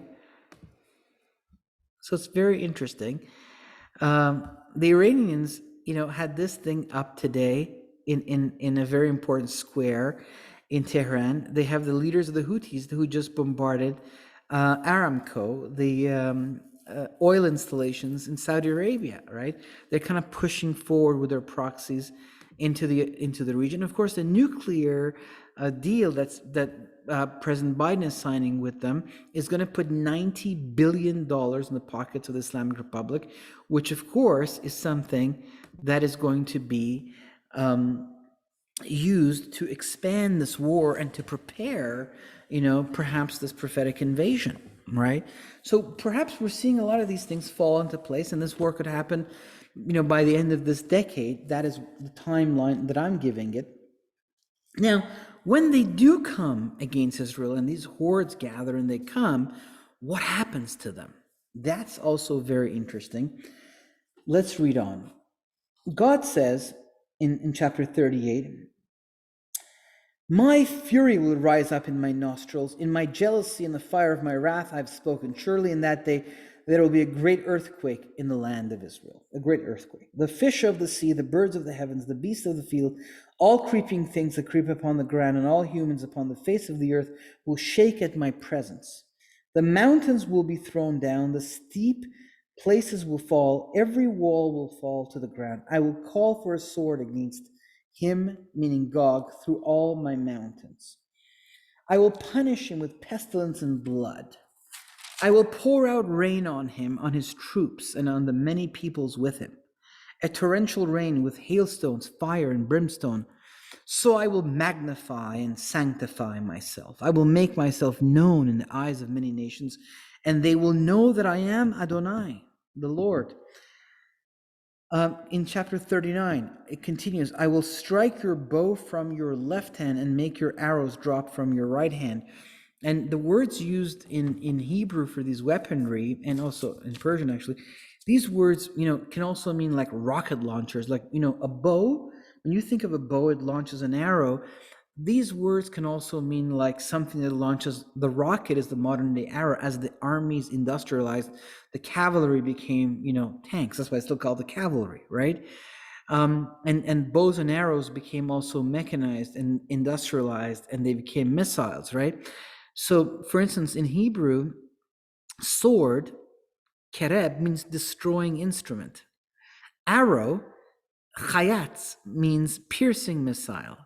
And bow, the launcher, is keshet. So launcher, keshet can be the launcher, not just a bow. Chayat can be arrow, it can be piercing missile, not just arrow. Kereb can be destroying instrument, not just sword, right? So we've got this whole thing, coming at us, and of course, this whole thing coming at us, and we have these weaponry is mentioned here, and God is the one that intervenes. Not only did God bring them out to this war, he's the one that brings them out, it says, but he's the one that defeats them. They don't quite ever even make it to Israel. They don't even make it. They die on the mountains of Israel, on the outskirts as they're coming, right? God stands, and so it's interesting, because imagine you are watching this on television, this entire thing gather, it's not a comfortable feeling, right? It can be scary, especially to your neighbors, to us, to anybody, right? It's natural. It's not a comfortable feeling. But this prophecy comes to the rescue and says, wait a second, guys, don't worry about it. God is on the throne. He's in charge. He's the one that is about to purge the earth. I mean, these jihadis, they're hard. They're even for the people of the region that you can't get rid of them. But God is going to now uproot something. He's going to use his servant Israel and his presence there. He's going to now uproot evil. He's going to bring it to purge the earth, and he's going to deal with them personally, which means that it's like a containment field that contains, the explosion. So it's like a implosion that's contained. Like these guys could come and do a lot of damage. This can get out of hand. This can be serious. But God is like, no, I'm controlling the beginning and the end of it. My hands are all over it, and it's sealed. Therefore, be comforted. And we can now sit as we're watching this and go, you know what, God's going to take care of this. I'm not saying it's going to be like honky-dory. I think it's going to be more like a time of fasting and prayer. And we're going to be praying into this, right? We're going to be giving God the glory, but, we're not going to be like dancing around going, no, don't worry about it. You know what? Let's go to Disneyland. God's going to take care of it. No, of course, it's not going to be like that. It's going to be something, that's quite, shaking the world. But that's why God is going ahead of us and giving us this information so that we can be comforted, knowing that his sovereignty is over. It's kind of like the story of Job, right? You've got the story of Job where, Satan is allowed to do certain things to Job, but not to do other things to him. You can take everything he's got away from him, but don't touch his health and his body. Okay, you can touch his health and his body, but you can't take his life from him. It shows that the enemy has boundaries. It has to respect boundaries that God established. In this case, God is completely in charge. He brings them, he defeats them. He purges the earth, right? And what's interesting, I wanted to just mention that, no, let's keep going. I'll mention this to you in a second. What's interesting is this detail that's provided for us. The inhabitants of Israel's cities, it says in verse 9 of chapter 39, the inhabitants of Israel's cities will go out and kindle fires with the weapons, shields and breastplates, bows and arrows, war clubs and spears. So the inhabitants of Israel's cities will go out and kindle fires with the weapons, shields and breastplates, bows and arrows, war clubs and spears. And already established that these weapons could be modern, right? They're going to kindle fires. They will make fires with them for 7 years. For 7 years, they're going to burn the weapons of these enemies. They will not take wood out of the field or cut anything from the forests, for they will make fire from the weapons. Oh, they're going to use it as a source of energy. That's interesting. What kind of weapons can you use as a source of energy? Nukes, right? Now, Russia has these light nukes that they can carry around. You have the big nukes that can destroy cities and countries, but there's also these light nukes, right, that you can carry with you to these wars. And, there was a time, even just a few months ago, if I'd said to you, there's going to be nuclear weapons deployed in the Middle East and wars coming, you'd be like, Ali, I think we're done with that. The Soviet Union fell. We're kind of past that. Yes, there's these rogue nations like North Korea, and that have nukes.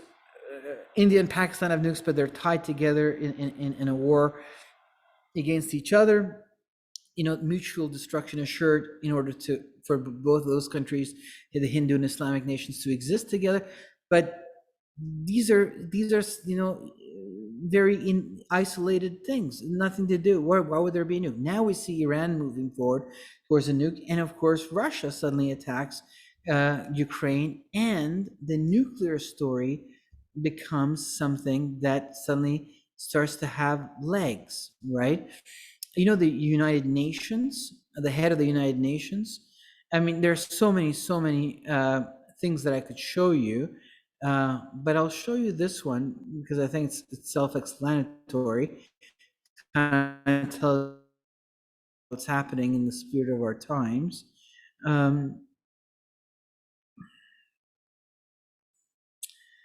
I wish I could do the Jeopardy song because that might be a good way to pass the time as I scroll through things and stuff. Okay, here he is. Decimated before the eye. Ukraine is on fire. The country is being decimated before the eyes of the world. The impact on civilians is reaching terrifying proportions. Countless innocent people, including women and children, have been killed. And with each passing hour, two things are increasingly clear. First, it keeps getting worse. Second, whatever the outcome, this war will have no winners, only losers. Further escalation of the war, whether by accident or design, threatens all of humanity. Raising the alert of Russian nuclear forces is a bone-chilling development.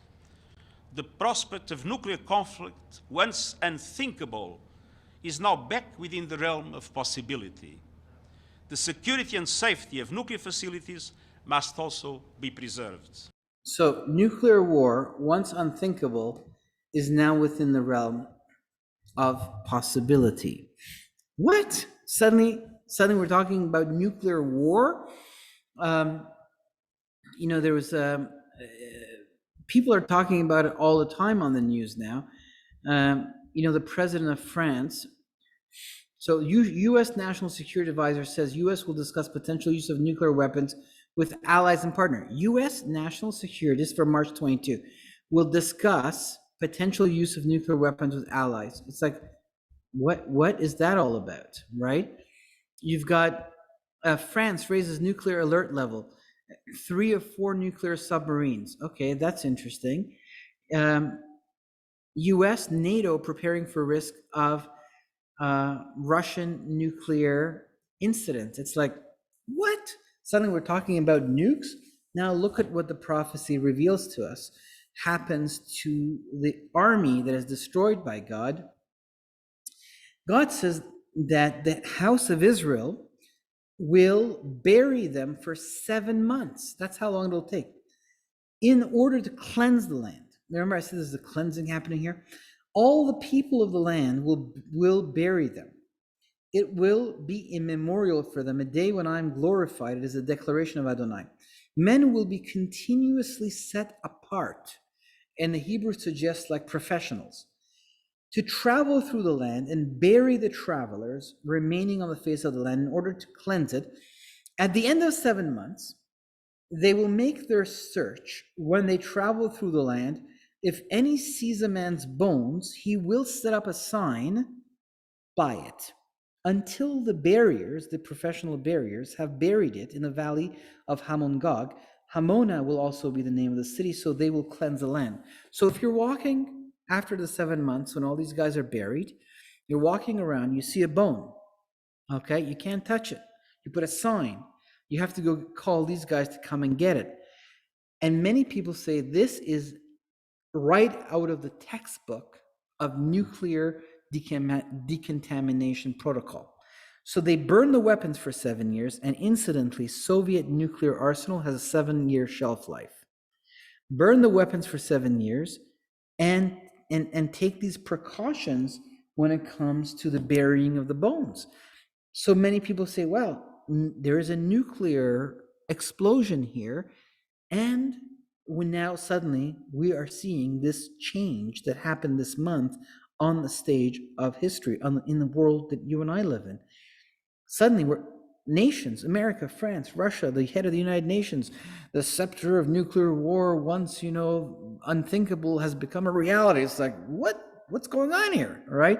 Nukes, we're talking about nukes suddenly, right? The very first time at the beginning when Russia attacked and sanctions were placed on Russia, I think it was when the assets of the Central Bank of Russia were seized. About $400 billion worth were frozen. His war chest was reduced. He's got about access to $200 billion. That was when he ordered, he had that thing where he had the long table because he's always afraid that someone's going to kill him. And he had his generals on the other side of the table, and he ordered them to activate the nuclear weapons, to put them on the highest alert. And then you saw footage of the nukes being carried on trucks, through Georgia and stuff, or Belarus. So it's interesting that suddenly we're talking nukes. So yet another piece of this prophecy may be falling into place, right? And why would Russia have an incentive to ally with the Muslim world and do these things? Maybe it comes out bruised, from this Ukrainian adventure, and disrespected. I think that in some levels, there's this, Putin had this belief that he's going to come and he's going to be respected as an important power. He needs to do his business there the way that America had to do its business in Iraq or other places. These are the big powers. They get to play this game, this imperial 19th century game. But in the modern world, it's done in a different way. And he's kind of doing it in a way that is different from the Western idea of how these things are carried out. But when you listen to the rhetoric, it's about challenging the current world order and not having an American-led, Western-led, homogeneous, hegemony world order, having a multipolar world where Russia, China, Persia, India, countries that have a different view of reality, they can express their values.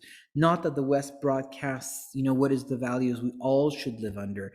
We all should embrace this particular understanding of human rights or a vision for the world.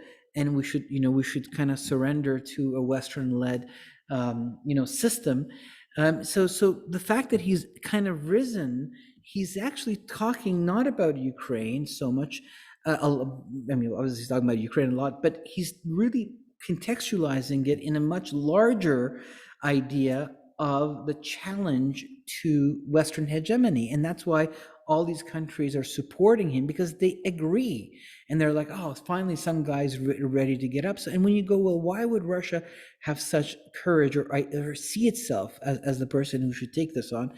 That's because if you go back, you look at the symbol of Russia, the warrior on the white horse, right, with the two-headed eagle, and you think, well, where did this come from, right? This symbol of Russia, it came from the House of Romanov. The symbol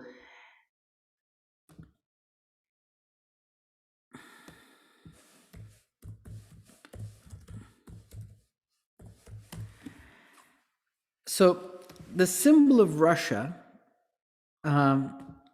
comes from Byzantium. You see, when Rome divided into two, East and West, Eastern Rome was called Constantinopolis.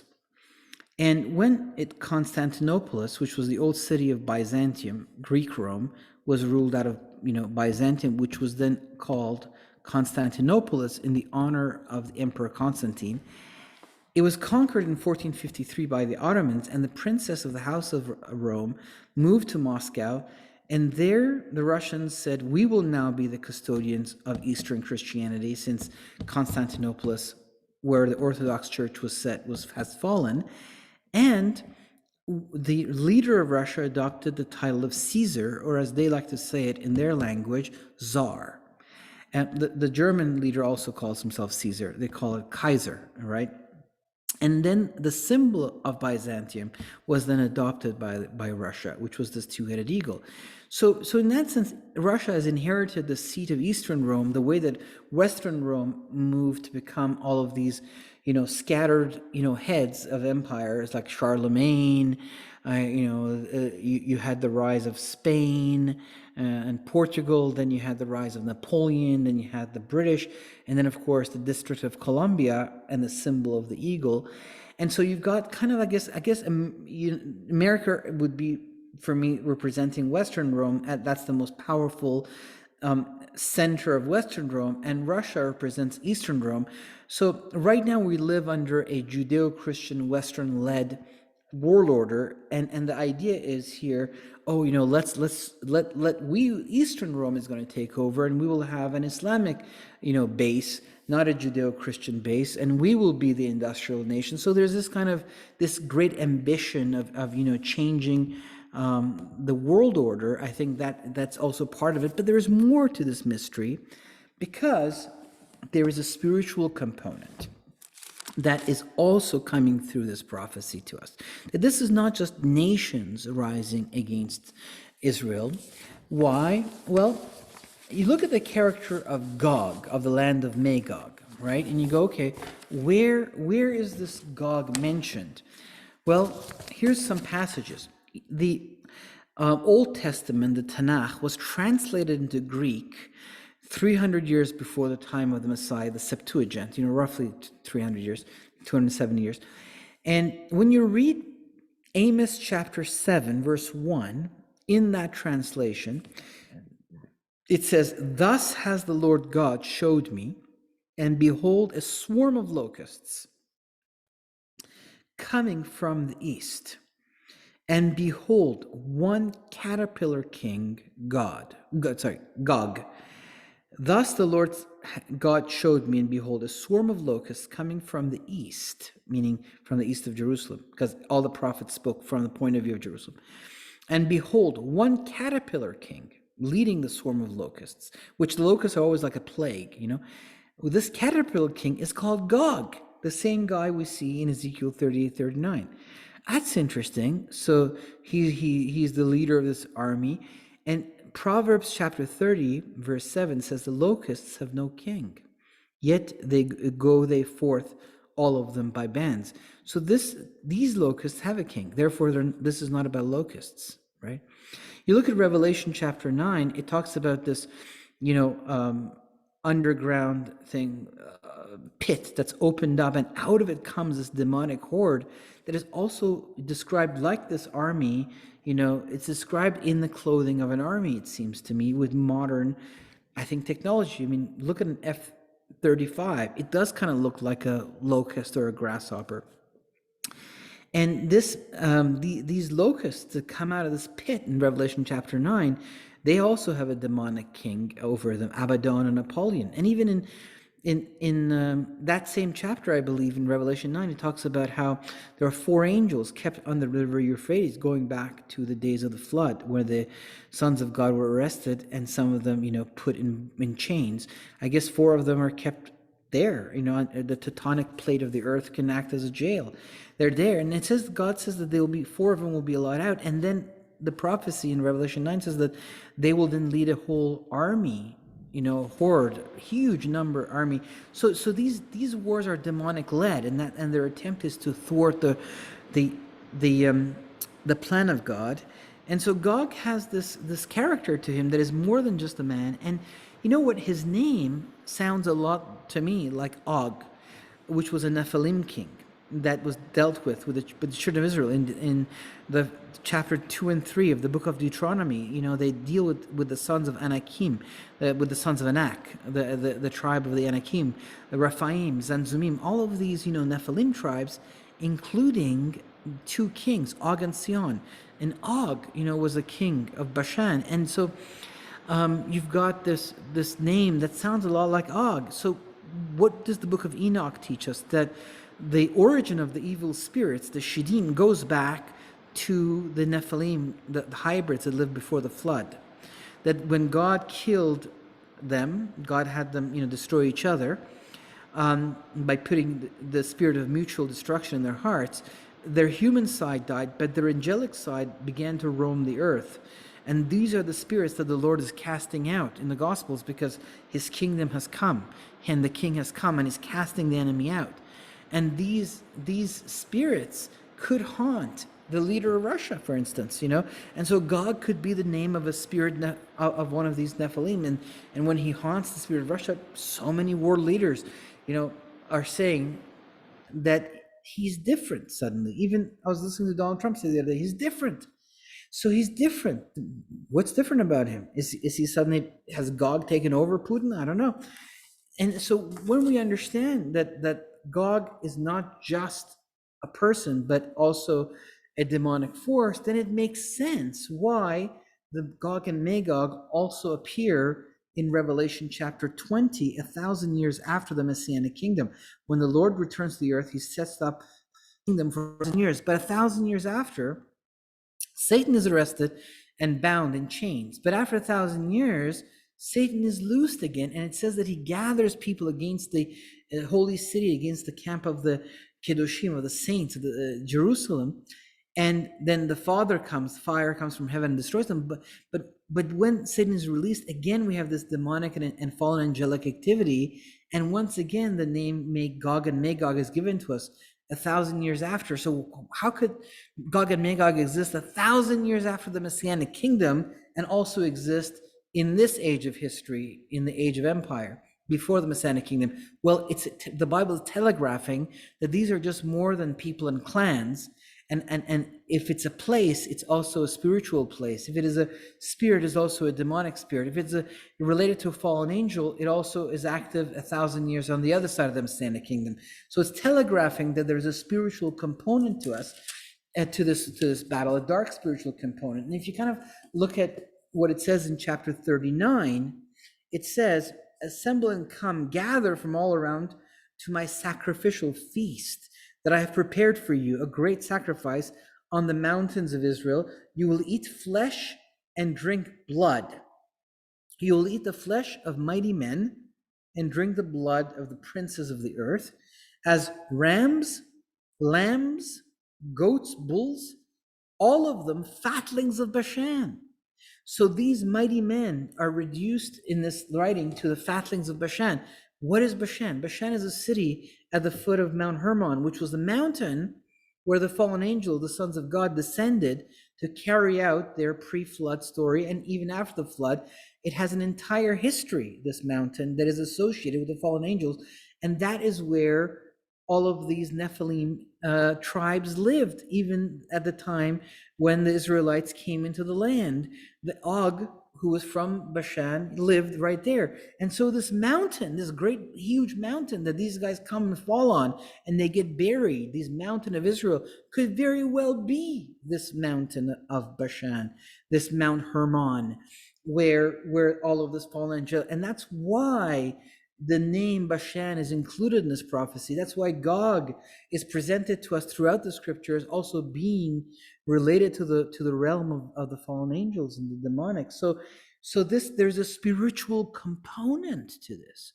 And even the victory that is given by God, if God comes at the second coming and defeats these armies, like in Zechariah chapter 14, in the person of the Messiah, how does he do it here if this is not indeed the same war, which I believe it's not? And here's another reason why I believe it's not.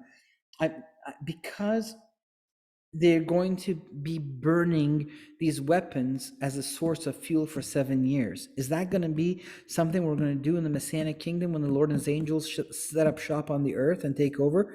We're going to be burning nukes as a source of energy. Israel is going to be doing that. Israel is going to be burying people for 7 months in the kingdom of Christ, and they're going to be going around looking for bones and decontaminating them. Really? This is the kind of kingdom the Lord is going to set up. This is going to be part of it as a memorial to this victory that he just had. These guys are not going to bring in an age of peace, of prosperity, where the rivers of peace flow out of Jerusalem, where things that are contrary in nature live in harmony together. It's a way of saying it's going to be a utopia. This is what's going to happen in the utopia of the Lord. Are they not going to have the kind of technology with them that will get rid of this stuff very quickly? That's why I think this is another clue. Not only the fact that only the Japhetites and the Hamites are involved in the war and the Semites are not.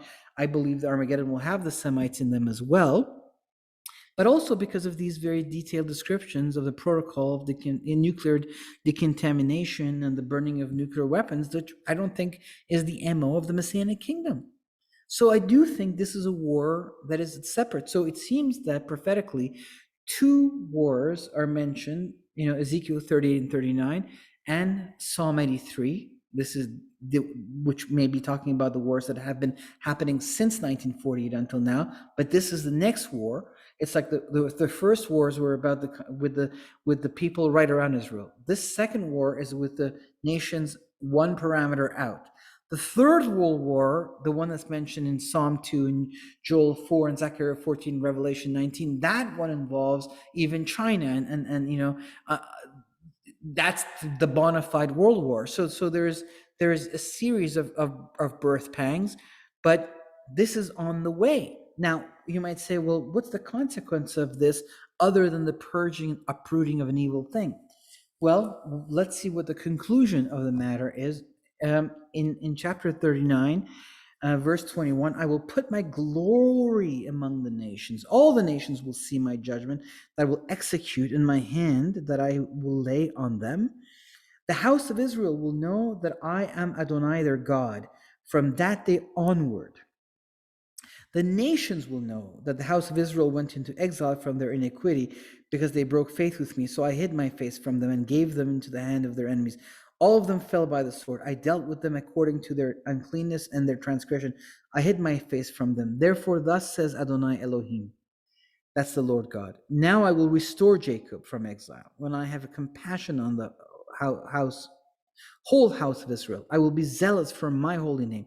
They will bear their shame and all their disloyalty by which they broke faith with me when they were living securely in their land with no one making them afraid. When I have brought them back from the peoples and gathered them out of their enemies' lands, I will be sanctified in them in the eyes of many nations. Then they will know that I am Adonai their God, since it was I who caused them to go into exile among the nations, and I who will gather them back to their own land, and I will never again leave them there. I will never again hide my face from them, for I have poured out my spirit, my ruach, upon the house of Israel. It is a declaration of Adonai, a declaration of the Lord. So, first of all, there's a massive revival among the Jewish people. There's a massive revival among the nations who see this miraculous victory. You know, the world comes to a brink of destruction and God shuts it down. And there is revival among the jihadis, those Islamic soldiers who come along. Many of them are devout. They've just been deceived. Some of them have a heart for God, I know. And they come and then they go, wow, Allah wasn't with us.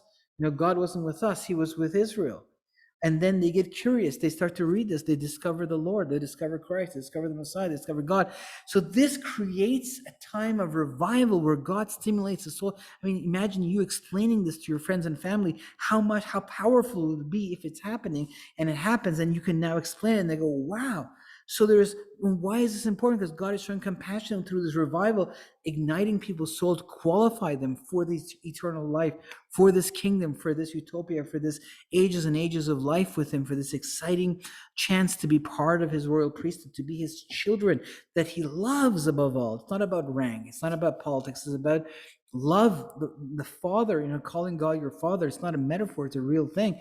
And there was no greater love than this, than a man gave his life for his friends. The love of God is demonstrated in the atonement of the cross, of the tree of sacrifice. And this is saying, look, no other God and any other religion does this for its followers, whether it's meditation systems or systems of law that is offered to people only, or philosophy or good works. No, this is the God who offers himself as an act of love to his enemies, to redeem them, to transform them. So God is saying, look, there's going to be revival. Now, the revival among the Jewish people that's accentuated is super important. Why? Well, with this prophecy is chapter 30 and 39 of Ezekiel. Now go back one chapter to chapter 37. What do you get? The valley of dried bones, where dried bones are brought to life. And I believe that there are three revivals mentioned there, which is bones are brought back to life, then flesh is given to them, tendons and ligaments, and then the spirit is breathed into them. And I think each one corresponds.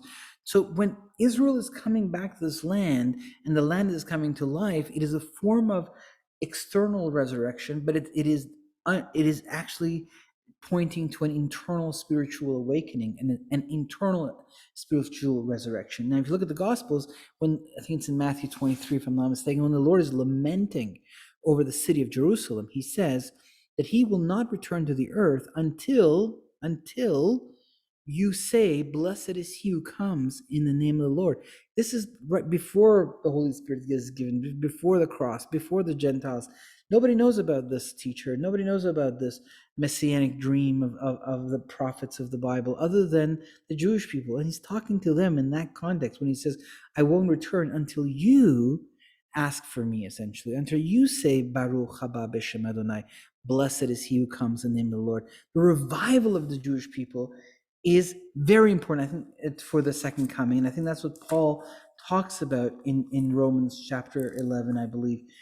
And so all of Israel will be saved. And in Thessalonians, if there were this whole idea, I'm connecting it to Thessalonians because, Paul says that if the rejection was a blessing to the Gentiles, how much more is them accepting the Lord, but if not life from the dead, which I think corresponds perhaps to the moment of the rapture as the final awakening.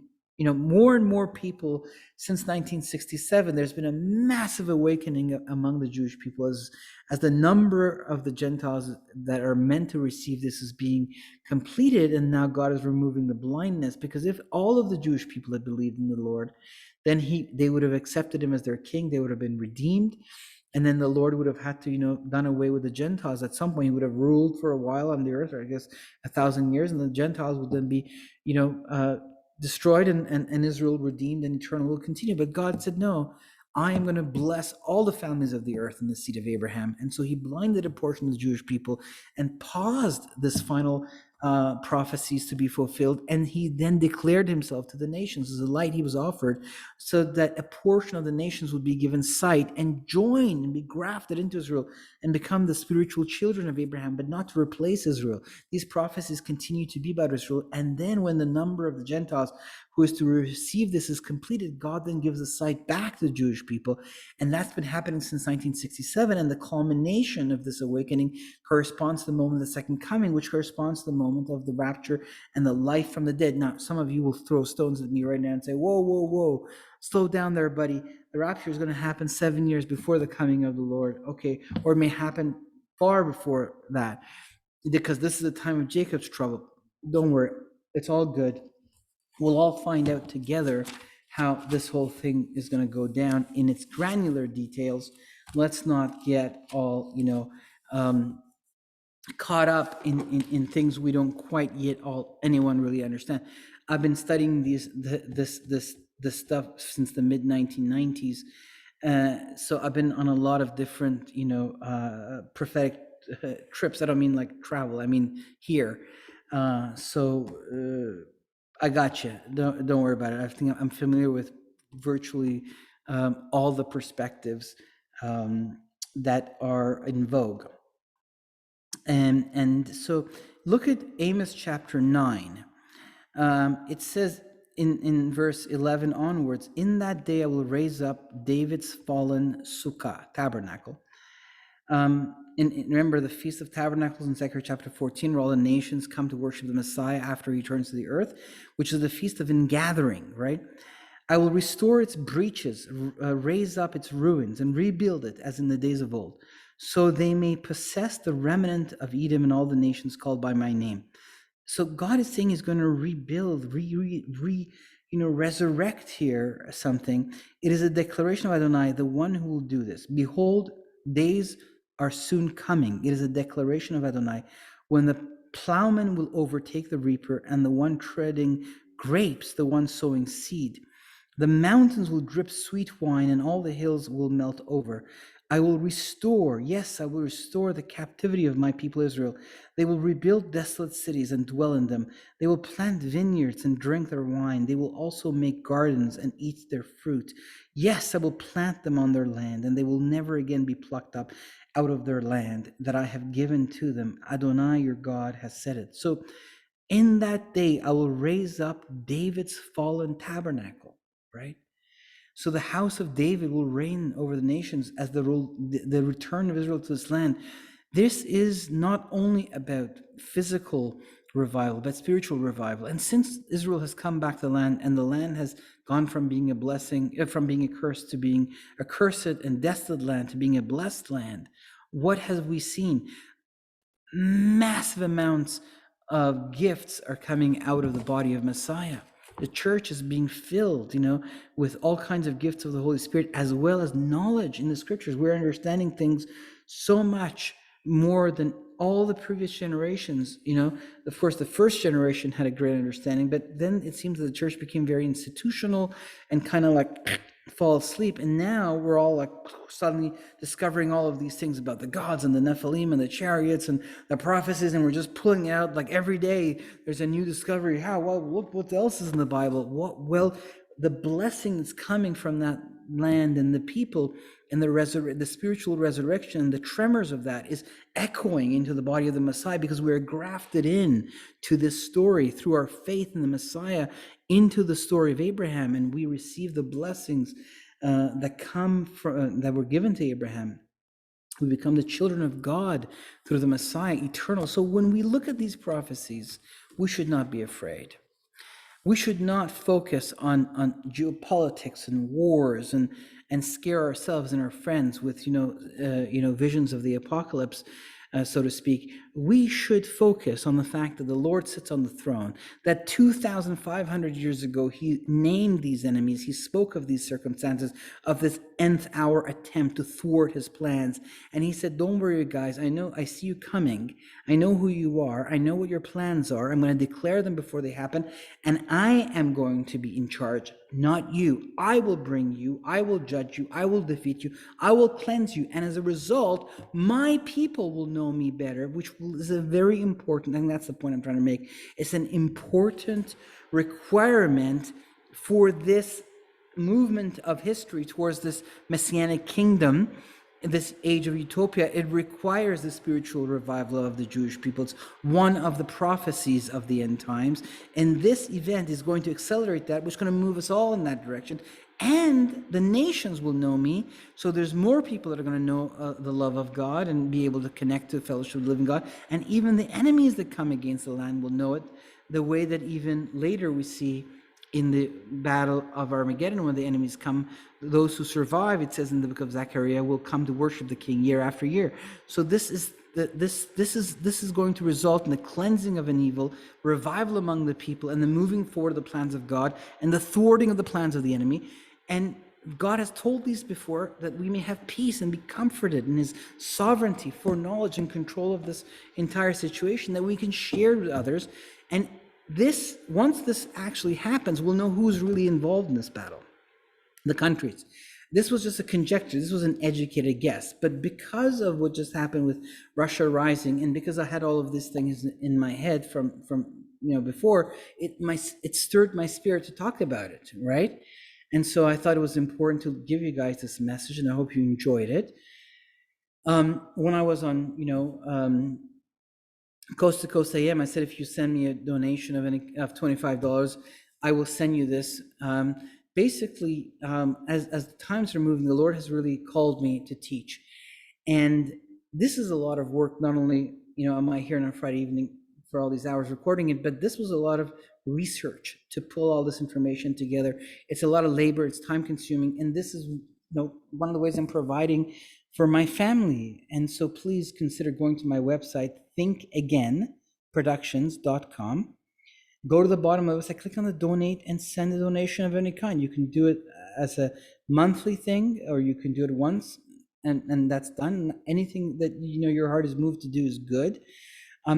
I have a Patreon account. If you go to my YouTube page, if you go to my website, you'll see my documentary is available for free. Double click on the documentary, it'll take you to my YouTube page, and there, one of the videos will send you to my patron. And I'm making this very complicated. If you go to my patron page, you can become a patron by committing to a monthly donation. Please commit to something that's $10 or more, and if you can afford it. And I'm putting, there's an audio series that's coming up. I'm going to do a chapter by chapter study of the book of Revelation.